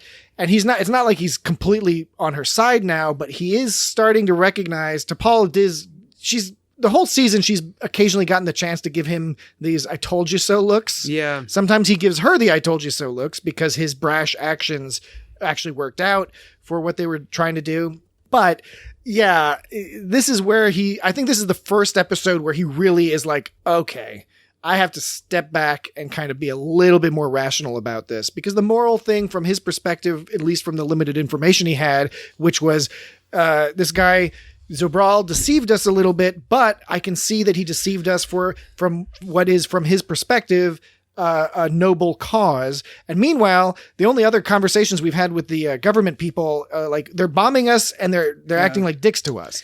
Yeah, it seemed like T'Pol was almost seemed like she was comforting him at the end, kind of, because as they're walking down the hallway at the end, she does like a triple take kind of thing where she keeps looking like she's going to say something. And she tells him that he's correct, and he's that the decisions to get involved in conflicts with other worlds should be left to governments. and not starship captains. And that's when he's like, I know, but feeling What does with God need with a starship? Yeah, that's what he meant with what he was saying. That's what she meant. Them together saying those two things actually was trying to say that. Yeah, people do say things sometimes. So it seemed like she was you ever do that thing where you really want someone to follow your way and then they do and you feel a little bad about it because it's just kind of like, I'm not projecting onto you guys. I'm just saying sometimes. I mean, I did use the word you. I know what you're talking about. But it's just like, I'm like, no, you got to do this because I want you to do this. Right. You got to do it. And they're just when like, you tell somebody what to do. and they're just like, eventually they give in. They're like, fine, okay. And then I'm like, oh man, no, you don't have to. It's like, I feel bad. Yeah, right. I feel bad. Now that I got my way, I feel bad. I was prepared for you to deny me so I could hate you more. But you fucking fucked it up. I think that some of that was the worst. So, okay, look, I really like, I think Jolene Blaylock does a really good job with T'Pol. I agree. I know some people out there on the internets seem not to agree. I think it's subjective. So, but what are their complaints? I don't know. To say she's not expressive enough or something? I don't even want to get into it because I'm biased and I'm going to end up just calling them incels and women haters. Yeah. No, I didn't. I said I don't want to do that. That seems like that. I don't want to get to the point where I'm like, that's how it would go. Because it's unfair. Because I can imagine a non-incel, super awesome person not being a fan of that character. But that being said, I am a fan of her. If there's anything not to be a fan of, it's maybe some of the choices they made with camera shots at certain times. Well, yeah, of course. But that's not. But what one reason why I like her, I think that scene you're talking about as an example is that T'Pol has been, and Jolene Blaylock is really good at conveying these very subtle things because she is supposed to be this emotionless Vulcan, but she still gets these ideas across. And how I interpreted her conversation with Archer at the end there was she was it was partly I told you so, partly you did the right thing, and partly kind of saying, see, this is hard. See, it's hard for me too. We Vulcans are not like cruel people, and we're not just like, fuck those people, we're not going to help them. We feel bad that we believe that we cannot help them. Yeah. And that's not great. Yeah, totally. Yeah. It's sort of like she was almost consoling him or something like that. And it's like, this is tricky. You're going to face more situations exactly like this. In fact, probably harder than this. Mm-hmm. And you got to be ready for that. Yeah, I didn't see the end as being condescending or I told you so at all. I think it was more like, what you said was just her expressing. To me, it was kind of all of that squished into one. A sympathy, conveying that we see it is hard. These are hard decisions. I agree they're hard. I know because often when T'Pol gives advice, and this is common amongst a lot of Vulcans, they give the advice and they give it just like, that's the advice. That's what you should do because they've reasoned it out quickly. They followed their logic. They followed their philosophy. So they may have come to what is quote unquote a legitimate and perhaps even correct position. But because they've done it quickly and because they say it matter-of-factly, they can give the impression that they're just like, yeah, fuck, this is literally the only thing you can do. Don't be a moron. When really, certainly in the case of T'Pol, and I think you could say it's true of Spock and Sarek and some others, what they're really saying is like, yeah, it's fucked up. We have a few choices and they're all fucked up. And this is the least fucked up choice.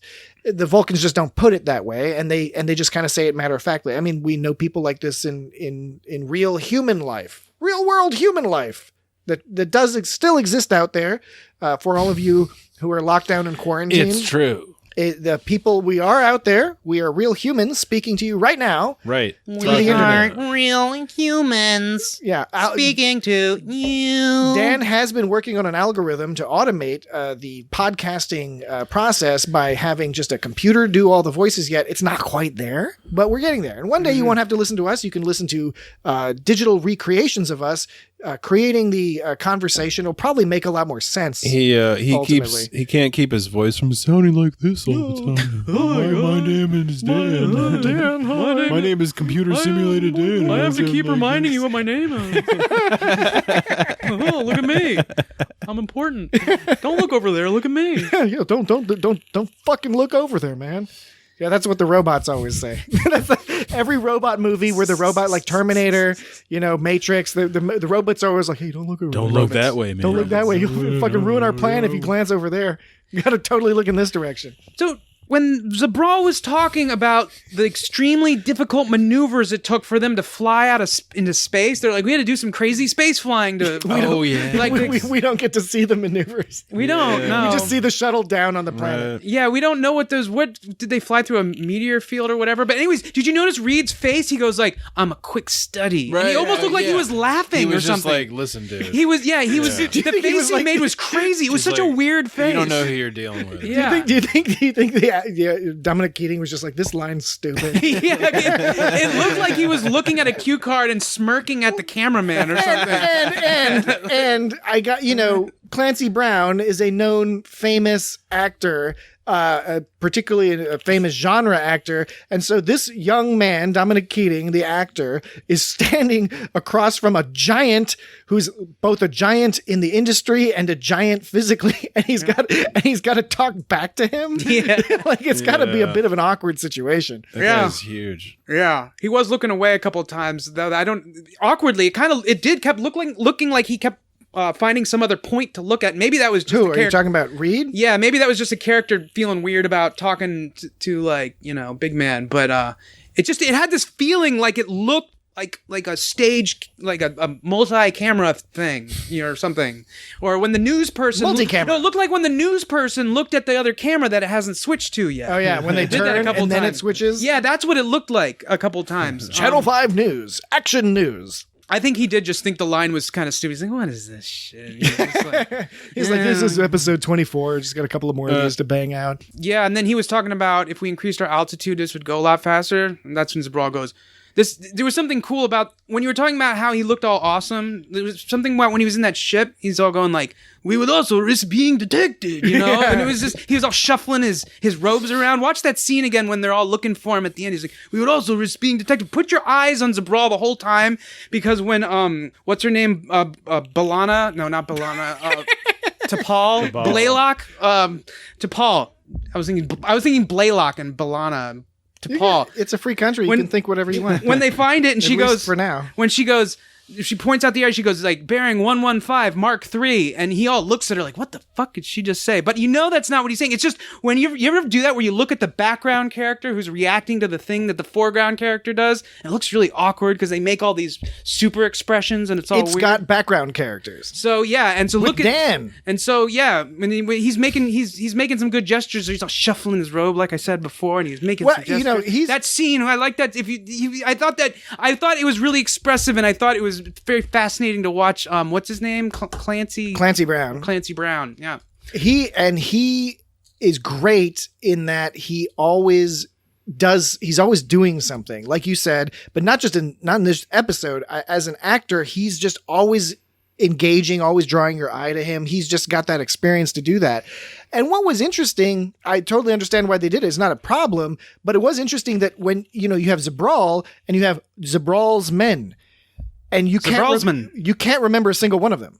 You can't. There's not a single one that they don't talk. They're just in the background. Some of them are shirtless. Some Apparently, of them might have shirts. And apparently there was a midfielder that knocked down Tucker 3 times. Yeah. But it's interesting that all of our interaction on this planet is effectively with this one person. Even though we see a number of other people, that's basically it. Even with the government guy, it's very curtailed and short. I mean, really, everything we're experiencing in this episode is through that one guy. He doesn't have a main lieutenant or whatever. We see him talking to people, but really, it's just that's it. Which was kind of interesting. You would have thought maybe they would flesh out the people a little bit more, but I think it worked. It's this is a pretty streamlined episode, and it gets to the point. I think it's tightly written that way. It would have perhaps introduced some issues if you started learning more, like they had a lady there who was pregnant or something. Things you think you would have seen in Deep Space Nine or Next Generation or Voyager, they didn't necessarily do in this case. They just kept it hyper focused on this one guy. Yeah, I mean, he really represented the motivations of the entire sort of peoples, yeah, I think it is true. You're watching it, you're just kind of like, this is pretty much the opinion of all those people. Might as well be talking to the whole place. It's wild, like when they do those true stories and they just invent a character. They did this with Chernobyl, but we'll do this thing where like maybe a group of scientists will be played by An amalgam character. So there's that. I mean, I'm not surprised, but It's where you squish multiple people into one character. yeah, right. Yeah, exactly. And so that happens in the, I guess, the true story, inspired by true story movies where there were so many people that were doing this one thing and then they just make it one personality. And it's a heavy load for him to carry because he's the only character we really interact with and grow to sympathize with. He has to engender sympathy in an entire group of people all on his own shoulders, right? It's all on him. We don't have, again, the kind of trope of the pregnant woman who's sitting there not getting enough food, or the little children running around, or the guy who says, "Oh, I miss my wife." She's they don't brutally beaten by the government. That's a good point. Yeah, they don't sort of spend any time trying to attach you emotionally to the people. They were just sort of looking at it logically and expressing their motivations just through that one guy. Because, for example, with in Deep Space Nine's past tense, when we just covered that, we met a number of different characters who sort of represented different aspects of the people who were in those sanctuary districts, who were trapped in there by the government. Or in Blink of an Eye, of course, because of the time frame, we see tons of different people throughout the eras of that culture, because the time is going fast on that planet. So we see different characters throughout the time on that planet. So we get a lot of different flavors of the perspectives from that planet. Here, it's all just on Zabral. And that's all. And he's got a funny beard. It's a tattoo, bro. He has Is a that tattoo. a tattoo? They all got 'em. They all have like tattoo. Oh, okay. I thought it was some kind of weirdly cut goatee. It was one of those, the whole planets, even like guys on both sides. Yeah, they have the other those- guys had it. Yeah, the other guy. That's the other. I thought Yeah. that was weird. I was like, There's- how are these people different? I thought the tattoos might be, but it was like, nope, not no, the they're tattoos. just the same people. It was. Why did he want broccoli for his meal? I mean, broccoli's. That was it. It sounded like that was all he could think of. Yeah, like, he was 'cause, like, it's like I don't know what other vegetables I think of, so I'm just gonna say broccoli. Yeah, I like broccoli just fine, but like but wouldn't you Wait, who rather said have- broccoli? when he was talking about Trip. Yeah, Trip. Oh, Trip Tucker was wanting the broccoli. He was talking about how It's he like, wanted. what about asparagus or okra? That's the first or thing I something? thought. It was Yeah. asparagus. I would go asparagus over broccoli. Or cucumbers. Brussels or- sprouts, some grilled. Brussels Have you ever had sprouts. grilled Brussels sprouts? They're not too bad. Yeah. man. Not too bad. I hated Brussels sprouts my whole life until I went to a Spanish restaurant that had some Brussels sprouts tapas, Right. and they were grilled with Yeah. some truffle oil on them, and I ate that Yeah. shit right up. Put some And I make them at oil. home now too. They're actually really easy to make at home. You literally just shove Brussels sprouts in the fucking oven. I used to think that I hated Brussels Cut 'em sprouts. in I used to half. assume that I didn't like Brussels sprouts because they always talk shit about them on Saturday morning cartoons and shit like that. They're And I was not like, that bad. Oh no, Yeah. Brussels Well, sprouts. it's because people used to just do. It's the same thing with lamb. they They, made just them used like to shit. just boil the fucking Brussels sprouts, right. and there was just like, here's some Yeah, sloppy, gross right. Brussels Yeah. sprouts with no fucking spices on That's a it or good anything. point. Like 2 months ago, when that was the only frozen vegetables I could find. Like, there's plenty of fresh vegetables that I got, but like COVID times. Yeah, when you went looking for frozen vegetables, nobody was buying the Brussels sprouts, so we bought up a bunch of like Brussels sprouts and collard greens, which I totally dig collard greens, but Yeah, but they're a lot of people do not eat collard greens, at least in this area. I went to. I And was so in. there were plenty I was in New available. Orleans once, and I ordered a Bloody Mary, and instead of celery, they just had a big chunk of okra in it. Oh, that's cool. It was far out. awesome. Yeah, it was far out, Okra is much better than celery. and much better than broccoli. Yes. You think we live in this world where everybody knows everything about each other, basically, when it comes to foods and things like that. But people out in like Oklahoma and that area, and I'm sure a lot of other places too, have no idea what scrapple is. Not even like they've heard of it and don't know what it is. They've never heard of it. It's like a Pennsylvania thing. Yeah, I There's know. the scrapple spam Well, see, divide. I know it's like a I'll eat them both. It's a Pennsylvania thing, but usually, you hear about Or at least a mid-Atlantic sort of thing. Usually you hear about most sort of foods that other people at least have. You're at least aware of the name. Corned beef and hash. I asked one person, he's like, Oh yeah, people Blood are totally pudding. like scrapple. What are you talking about? yeah, there's one guy who was like, crap, crap. Right.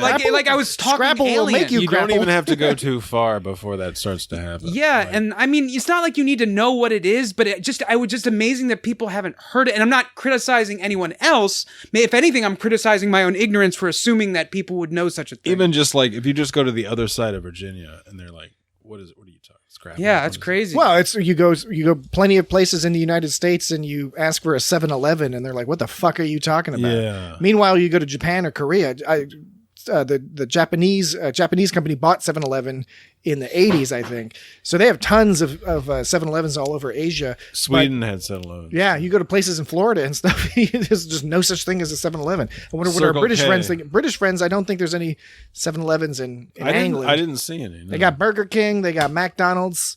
You know, in They got Nando's. They got Nando's all up in that joint. you know, in 7-Eleven, you know what they call their Slurpees in Oklahoma? Slizzies, Ices. ices. Yeah, icy. I've seen that. You know what before, they too. you know what they call a taquito out in Oklahoma 7-Eleven? I don't know. I didn't go into Taco. They call it a tornado, and that's almost borderline offensive, right? You calling like something a tornado in Oklahoma, right? You know. Well, I guess they're leaning in. They're leaning into it. Again, for our non-U.S. Audience, which is significant, Oklahoma has a lot of tornadoes. Yeah, and it regularly destroys people's lives. Basically, every year the tornadoes come through and destroys people's lives. They have earthquakes from fracking. Yeah, they do, and Or at least they did. tornadoes. Hey, in Florida, you know what popular drink in southern Florida is the hurricane. Oh, shit. Yeah, That's true. That's true. Yeah, we have South we had 'em. Florida. So I don't actually think it's offensive, but I do think it's kind of funny that they would name, of all things, they'd call it a tornado. Just because it's slightly twisted. Yeah. It's not even really tornado shaped. No, it's not. It doesn't. It's got Star Trek. Yeah. Yeah. Okay. Well, anything else on the good old? Well, I thought. I think we got it. Well, I think that the part where when they shot the mortar, the photon mortar at Archer and Tucker when they were in that bunker. If you watch that scene, there's a cute little bit of flaming debris / rubble that flies out. You can see it in the sort of far away shot. The bomb hits and goes, and then after like a second, you see this piece of flaming debris / rubble. It comes out and it's like, and it just like lands. It's all cute. Top quality production values. It's cute. It's kind of like a cute little thing of rubble that flies out. Party rubble. What about Party rubble. I haven't seen a lot of the Enterprise show, but I did notice this episode the captain has a dog. Yes. Yes. Porthos the dog. That looked like stock Porthos footage at the beginning. It didn't seem to follow quite smoothly. Because I don't recall him having that in the pilot. I think he has it in the pilot. Does he have it? Yeah, I think they make a deal about that. Okay. That dog is not in every episode, but he pops up a lot. It seemed like he wasn't responding perfectly to Archer's conversation. I don't know. It seemed like they just pulled some stock. Maybe we'll find out. It didn't seem natural. We'll find out years from now that Captain Archer, didn't get along well with the Porthos actor. Oh yeah, and they had to do scenes separate from each other. I always think it's funny when you hear the dog, the animal actor's name. Because the animal's name, like the dog is named Porthos, but his real name is probably like Reginald. Yeah, or something. Remember Spuds McKenzie? Fuck Spuds McKenzie. So I have a quick. It's real quick. All it is, it's some terms, some glossary from the episode. I'm excited. Nothing gets people more excited, and nothing drives fucking ratings through the roof than a glossary. Yep, a bespoke glossary, no doubt. So you can custom glossary. So you just hit the back 15 seconds button like Johnny a few glossary. times, and you can remember everything I say. Yes. So there'll be tests that you have to give yourself later. I think we'll administer that test. What was What was a pterocac? Wasn't that the sheep that had like the horn glued to it? Was that what it was? Did they even show an animal? Early on, they had I forgot to comment on it, that right when they get to the planet, they're walking around right before they have dinner. These guys walk in the foreground with their just sheep. I believe they just look like sheep, except I think they glued some like colorful horns on it and sort of like TOS style almost. When Ringling Brothers had that unicorn? Yeah, where they just glue something onto something. Was it an establishing shot of the city, or was it? It was close up where like the guys like walk right in front of the camera. They just walk right past. So your eyes are paying attention to Archer. I think going into the structure or something. So it's right near the beginning. I'm assuming it must have been. Tucker ate half of it. Back when they had their feast, he specifically said he ate. He was bitching about how he had to go play some like space lacrosse with lightning goals after he ate half a pterocac. What about a Yalasat? What is a Yalasat? Is that the drink? What kind of drink? The wine made from the cactus? Cactus wine. Cactus wine. Bing! I was hoping they were all going to get fucked up and it was going to be the space peyote. Yeah, right. Or something, Whenever, because it's a cactus, funny. that's where your mind goes to. Space peyote. What is a Tarathan? Those are those people that live on the planet. The quote-unquote bad guys. Of course, it people that all live in the depends on what cities, perspective you're looking from. Although that Chancellor seemed like The people with the advanced artillery that were shelling yeah, the good guys. that's good. What is Gascana? Biscotti? That's No. one You motherfucker. Biscotti. Isn't it singular is like a biscotto or it's something? like a Zweibeck. It's like some kind of stale bread you make good in your coffee or something. You make good in your coffee. Yeah. Biscotti. You dip it make it make good. dip it in there. Dan, I don't want you to ever make it make good in my coffee. Oh, come on. Stay away from his coffee, Dan. Give up on Gascana? Was it a food? Waxana? Was it a food that they ate? Uh-uh. Was it the game? Yes. Okay, it was the game. I couldn't remember the name of the game. Gotcha. Got him. Laser game. You played Laser a, game. you They were played a- playing. you You know played what a it very was? good game of gotcha, Dan. It looked like Good game, Quidditch. Gotcha. I mean, it didn't look like Quidditch, but the ball looked yeah. like a Quidditch. You know, Some like kind of spirit like ball. a seeker or whatever. Yeah. No, not the seeker, but the snitch. The ball looked like a big snitch from Harry Potter. Harry Potter, they had a little snitch with the wings on it. This was like a snitch without the wings on it. What is Is that like a snitch? No, it's a snitch. what is a Urat? Oh, is that the thing they had to wear when they were oppressed? Yeah. The weird like burlap sack type Yeah. shit? Oh, that it, sucks. it was the public shaming clothing. It means to stand apart. So that's the name of clothing. That was fucked up. That's pretty effed. Yeah, that was That was like really fucked that up. was a pretty That makes me want to bomb some fucking That's civilians. some Yeah. screwed up apartheid shit. that was a moment where it really like drew the line and was like, no, there's no looking on both sides of this issue. These guys are fucked up, you know. Yeah. They're making them walk. But around again, and as I mentioned before, what was extra interesting, they could have just had this story be like, yeah, they made us wear this shit, they treated us like shit, so we like fled to the desert and now we're attacking them. But they added that layer, which I thought was really great because especially for the year 2000, it was relevant then and sadly still relevant now, which is they used to make us wear these, then the laws changed because people said that's fucked up, so they changed the laws, so we thought things were going to be good, but as it turned out, no, things were just as fucked up as they were, just the laws weren't as fucking egregious, but they still treated us this badly. Institutional. That's very much similar to the civil rights movement, where Lyndon Johnson literally said, we passed the civil rights law. It's the law. Follow it. He even said, I don't care if you're fucking still racist. You can still be racist, but you have to follow the fucking law. This was a city where they didn't seem to do that. And unfortunately, President Johnson, people didn't do that here either. finally, what is trellit? What is trellit? Why are you so fucking disturbing and weird? Jesse, do you know? I have no idea what trellit is, dude. Patrick, what is trellit? Is it blood soup? Nope. That was my guess. It was the Tarathan Chancellor.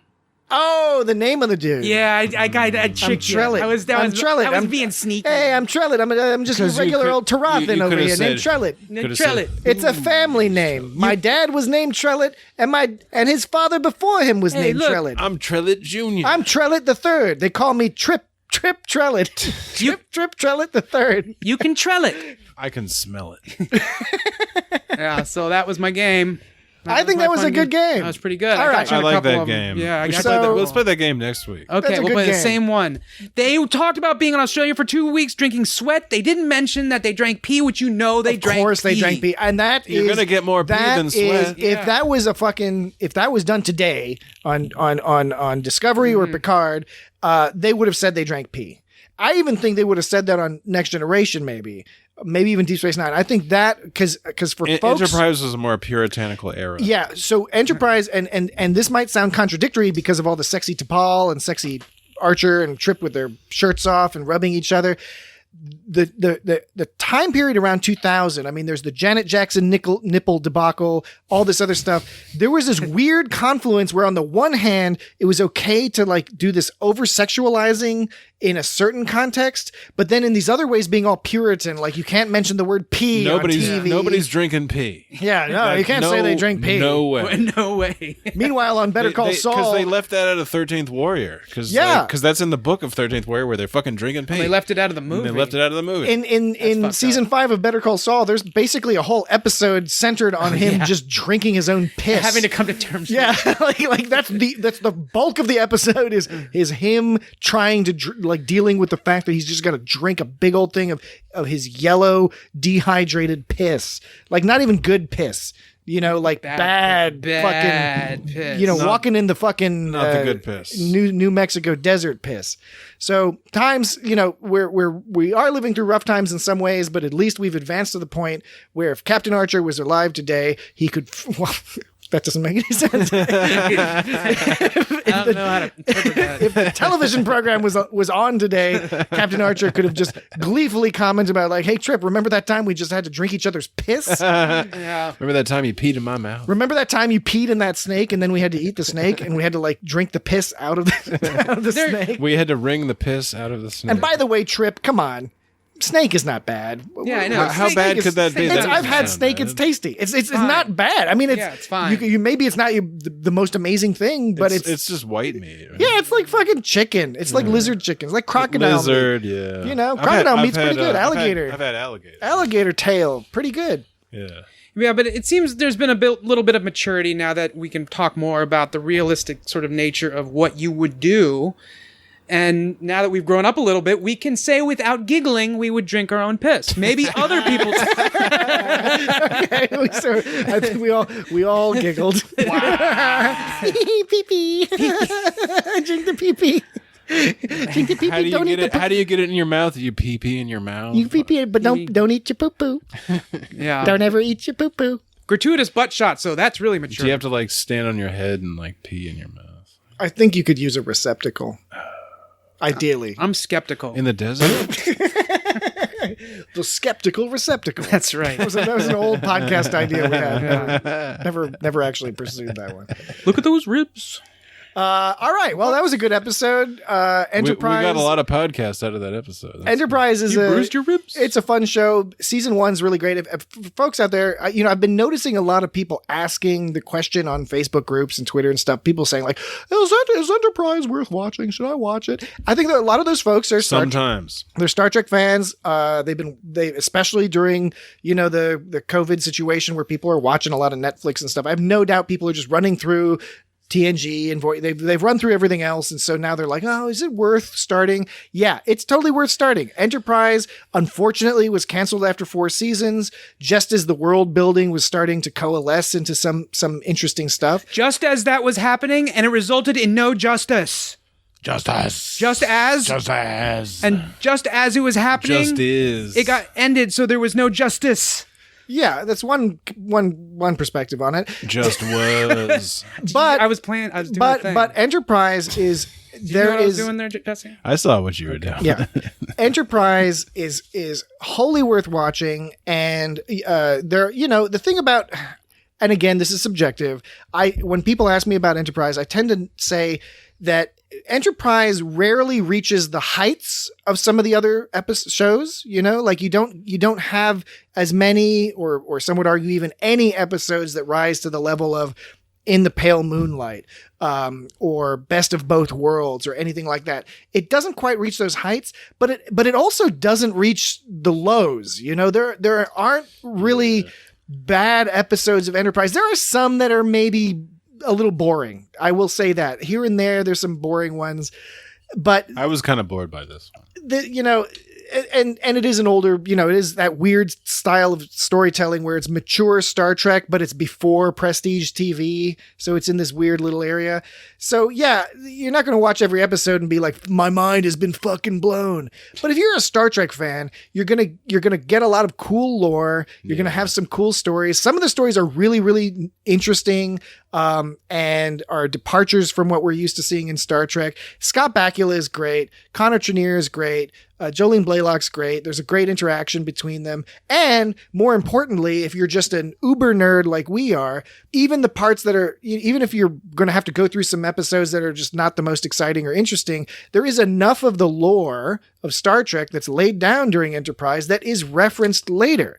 That's referenced in Discovery and Picard even. I mean, Captain Archer becomes this hugely important They even mention it character. in the J.J. Abrams movie. Yeah, exactly. The bits and pieces do get incorporated, and you do learn a lot of background of some races, alien races that you normally wouldn't get to. First, we learn a lot more about the Vulcans.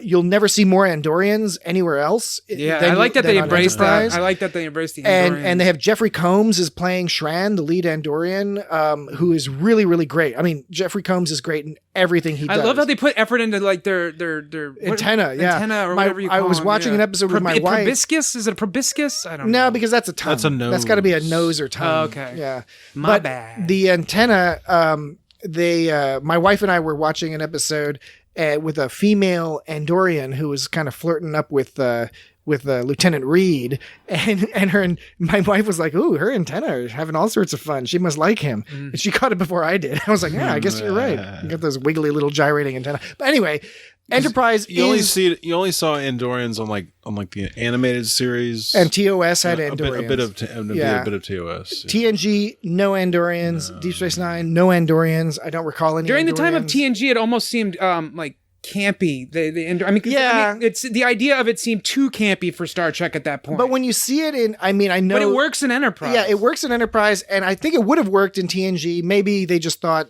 it looked stupid or something. But given that Andorians and Tellarites are so important for you don't see too many Tellarites. Yeah, you don't see them very often. No Andorians, and you don't really see the Tellarites either. So that's an aspect of you see them in like the Star Trek movies. Yeah. You get that in Enterprise that you miss out elsewhere. It seems like it was a decision to go away from Andorians and TNG because not that campiness is bad or anything. It's just in what TNG was trying to go for. It was trying to like do that thing where it takes this old series and sort of breathe a different direction. Yeah. I mean, they had Mr. Mott who was blue, right, like an Andorian, but different. They introduced a lot of other type people in TNG. Yeah. And in, Enterprise, it's not perfect. It suffers from some things. There's a few of the overarching plot lines that kind of suffer the X-Files fate, like the government conspiracy in X-Files where the storyline kind of gets a little confused and dropped here and there. But honestly, it's not that big a deal. You get to see some really fun adventures here and there, and we'll discuss some more of them in the future. Yeah, it reminds me, I never gave my opinion of this episode. All right, okay, hold on. You've never given your opinion? Steel yourselves. Everyone at home, gird yourselves. Get ready. Everyone buttress yourselves. Everyone knows exactly where I'm going with this response. All right. It's pretty good. Yeah. I think so too. I don't know where this falls in people's lists of Enterprise episodes. It's probably somewhere in the middle, but I think it's a good representation of a fairly well and tightly written story, an interesting little adventure, a little moral tale, and bits of action here or there, but not too much. And again, it's not going to maybe be on your list of top 3 Star Trek episodes ever, but Clancy Brown, It Bakula. introduced some things, and I mean, we were able to talk about it for a long time. So it's deceptively simple. Yeah, and so one day we'll have to do the next episode that comes after this, which is 2 Days and 2 Nights, which is that Ryza episode, which is it's a fluffy episode. It's a little goofy, but Enterprise was the last Star Trek series that seemed to be willing to do that. They would veer back and forth between some sort of heavy-handed moral tale to some just sort of space adventure to some sort of fluffy fun time goofiness, which is something that some people miss a little bit in the new Star Trek. You got a little bit of that in Picard. Occasionally, you get occasional hints of it in Discovery, but both of those Discovery series, is really serious. Yeah, Discovery is a very serious show. Picard was relatively serious, and also they're telling a sort of a very like a long movie form. It's like the modern form of storytelling, so they don't have as much room to put in that stuff. They're starting to do that more, where they're finally admitting they're doing long movies and saying, okay, we're only going to do a certain amount of seasons of this. Before it was kind of like, and they still do this obviously, but it was like basically a long movie, but then it got past like the 8th season, and you could tell it was kind of falling apart, but they just kept it going. Yeah. So it's more. I think they're more coming, and we'll see. I coming mean, to grips with what it is they're doing. The start date for Lower Decks was just announced. I believe it's August 6th, which is coming up in just about a month. And so we'll follow along with those episodes as they air each week. So that should be exciting That will boost our downloads. It will boost our downloads because people love to have everything focused on one show. And then presumably Discovery will be coming not too long behind that. But Lower Decks could very well go back a little bit more to the old style Star Trek storytelling, and that is more episodic. That's my expectation. Strange New Worlds is coming up as well. We don't know when. That's probably a little bit of a ways away, but that's going to be the Captain Pike series. And by what you've heard from some of the actors and some of the producers, as well as the name of itself, Star Trek Strange New Worlds, it seems to imply that it will be a more episodic thing. So hopefully they do take advantage of both forms of storytelling, where they can have these longer form things with Discovery, Picard, some other things, but then they also have the opportunity with Captain Pike and with the Star Trek, the Lower Decks, in order to, just have a little bit more episodic, have some more fun episodes. We haven't really talked that much about Discovery. No, it's been, yeah. We talked about the pilot. We didn't talk anything about the second season. No, we talked about the pilot. We did magic to make the sanest man go goofy. Right, we did that one. Because Discovery's difficult to pull out an episode and be like, let's talk. We can do it. Yeah. We'll be able to do it. And I think as time goes on, it'll be easier to do it, but it's still... There's some wild shit that happens in that second season. Yeah, it is. It's a great... I mean, I really enjoyed the second season, but it is very difficult not to just... We just have to do the entire season. Right. Or do a season recap. Maybe that's something we can do at some point and have a sort of a discussion of what went on. All right. A couple podcasts on that one. We just now got a comment on Facebook, just popped up. It said, Archer Nope, Trip You Betcha. It was in response to a picture I posted of Archer getting all sweaty playing some space lacrosse. Yeah. I'm right there with you, Raylene Summers. Archer's got a bit more funny sort of chest hair. Archer's got a gravitas. He's got a bit of a daddy thing going on. I'd be more I'd get along more with Trip because I like orange juice and key lime pie. Yeah, it's good. Yeah. And those aren't metaphors. I mean, literally. Literally. Yeah. Literally, I could eat orange juice and key lime pie all day. Key West is a cool place. Yeah. All right. So that'll do it for this week. Do we know what we want to discuss next week? Dan is still working on a complicated algorithm that's going to pick episodes for us or movies, but he has not completed it yet. And I'm currently vamping because he's waving his phone around like he wants to play something. He's putting his phone up to the microphone. Nothing's happening. Absolutely nothing. You liberated detention. That was okay, Dan. So what are we? Seamless integration into what we were doing.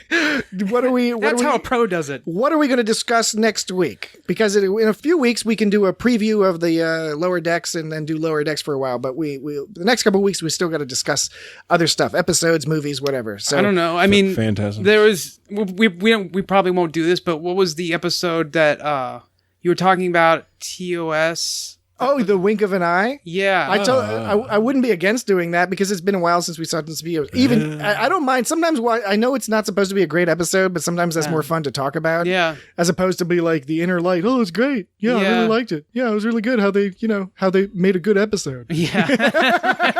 Yeah, I know. There's really nothing. I know. There's nothing.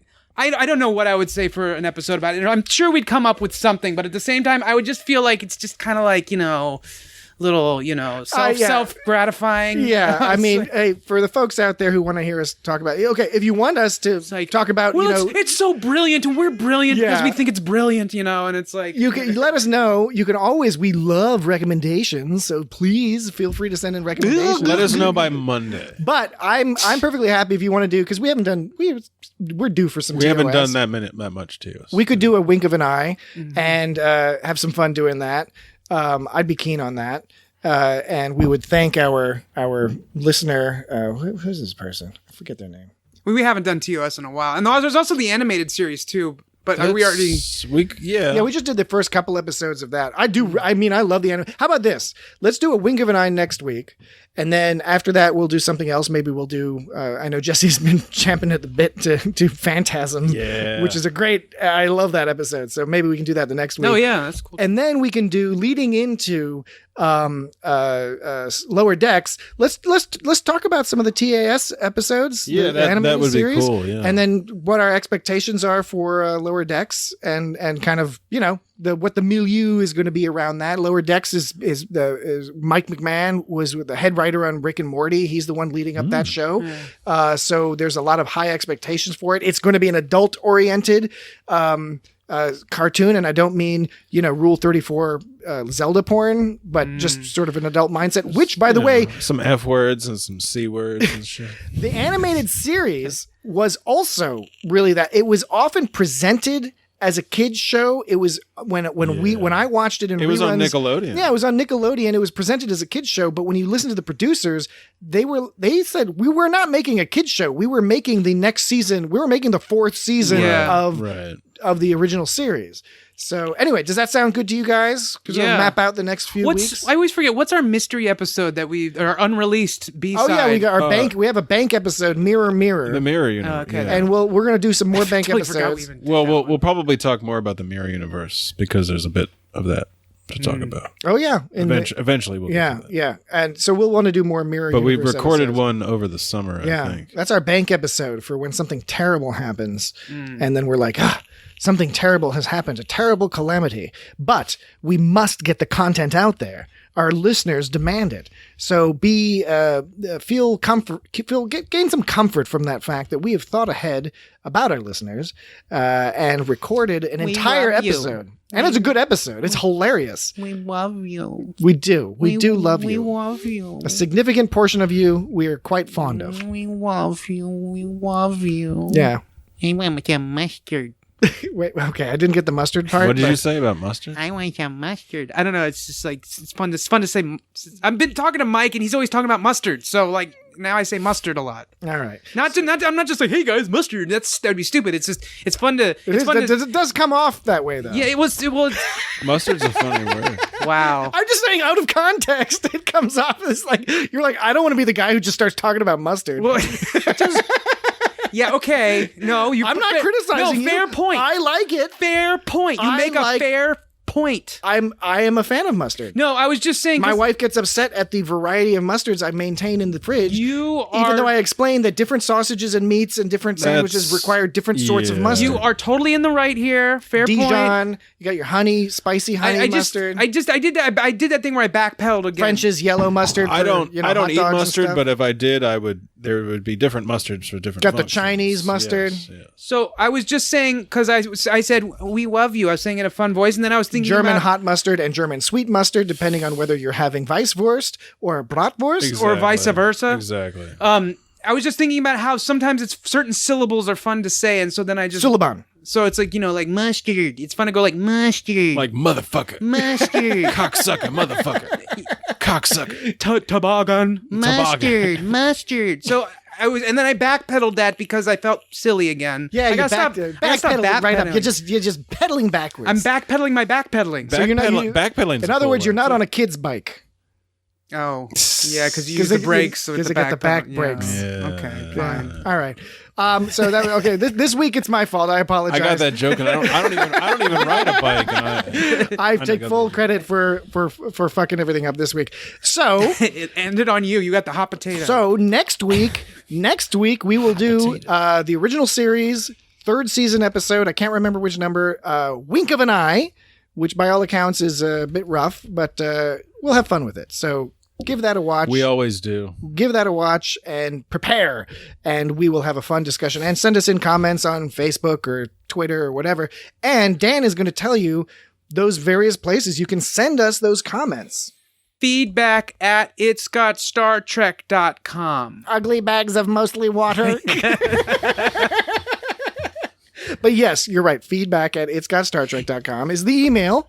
And then there's at It's Got Star Trek. That's right. And that works in which places? Twitter and Yeah. and Instagram. Damn right. And you could probably swing it in Facebook, I but think it that's works not on Facebook. But that's not their main thing. But so. you can also just type in It's Got Star Trek. Yeah. And you can go to itsgotstartrek.com. Yeah. Really? Can I? Which is just and by the way, I added a new feature to the website. I'm trying to make the website a little better. And now that we have enough episodes in the back catalog, Catalog. in the menu, Catalog. See more fun syllables. Catalog. catalog. I've added a menu so that you can sort the podcast episodes on the website by the series or by movies. So in other words, if you want to just look at the Next Generation discussions or Discovery discussions, you can sort by those. I'm going to add more sorting features to the website as we go. And I know that's just the fucking most exciting thing in the world, but I'm just putting it out there because I had to spend a long time today tagging each of these episodes. So I want to feel like it was worth it to do that, to provide that service. I already tell that it is. To our listeners to be able to sort by, so I just want to hear what these guys have to say about Star Trek: The Next Generation. So, wink of an eye. Wink of an eye, TOS third season. You can watch it. If you don't have time to watch it, at least give it a look-see. I think you might have to watch it because otherwise, some of these episodes are... Can I watch you watch it? I watched you watch it. You can have a look-see at me watching You it. didn't have any lava or nothing. I use the same motherfucking soap. Lava. Yeah, lava. I use the same motherfucking soap that you did. My hands don't look like a goddamn maxi pad. Lava. Pulp Fiction. Lava. Quentin Tarantino. Yeah. If you didn't know what we were talking about. All right. So that'll do it. Can you give it a gander? Could they just give it a gander? What's good for the goose is good for the gander. Well, that's homogenizing geese, which I mean, my feminist side wants to say that, there's no practical difference between geese and ganders, but I don't know. Is it true? What's a gander? Or a boy goose? It's a boy goose. I believe it's a boy goose. It ain't no salamander. At least it is archaically. Yeah. Okay. Anyway, so next week on It's Got Vocabulary, I'm gonna go wander. It's got etymology. That'd be a good. I would totally do that. Around podcast. the It's got table, etymology. The gander had the old switcheroo. This week's word is and. My name is Xander. No, it isn't. Fuck you, man. That's not Xander cool. Glaubitz. I would be upset if it turned out your name was Xander. It's my middle name. My name's Zan. Dan Xander. Zan Glaubitz. Dan Xander. I am Dan Xander. Okay, that'll do us for this evening. We will meet back with you in this exact location. Meet us back here. I want some back meat. Back tag. Meet us back here. Microwave up some generous helpings of terror, cock, and balls, and get your belly nice and full before you meet us back here, exactly right here in the same spot next week, and we will talk about Wink of an Eye. We will play Gascana with your mind. And in the meantime, we'll be winking and you have a won't be able to see wonderful and lovely week full of all sorts of joyful adventures with you and your family and your friends and your pets and your Gormaganders. Yeah, your Gormagander, your flora and fauna. 4th of July, if you're in that country that celebrates. Yeah, I'm not celebrating. I feel like a piece of taffy here, I'm just done with stretched out. Well, you feel like a bit of butter scraped over too much bread. Oh man, I feel stretched, Gandalf. You did that in the remake we did of that movie where we just did. Remember when we did that movie? And I remember we did that movie. You did a 14-minute remake of the Lord of the Rings. I don't remember it was talking like a about 14-hour. I don't remember doing a butter over. Only 14 minutes made it to you. You did that line where I feel like butter is spread over too much bread. Was that on the unreleased second version? Yeah, it was the one that we never got finished. Yeah, I want to see that. It was for the first movie. This podcast feels like bites spread over too much SSD drive. Yeah, man. See, we're real nerds. Is this one of those we're for real. We're not one of those posers. podcasts we're gonna run out of space. No, I think we'll be good. Okay. Good. Okay. Let's end it now. Good night. Good night. Once and for all. Good night. Oh, you're going to enjoy this. Looks delicious. What is it? Blood soup. I don't usually eat this well, but I promised your captain an exceptional meal. What are these, little chunks? The essence of the male, chopped and seasoned.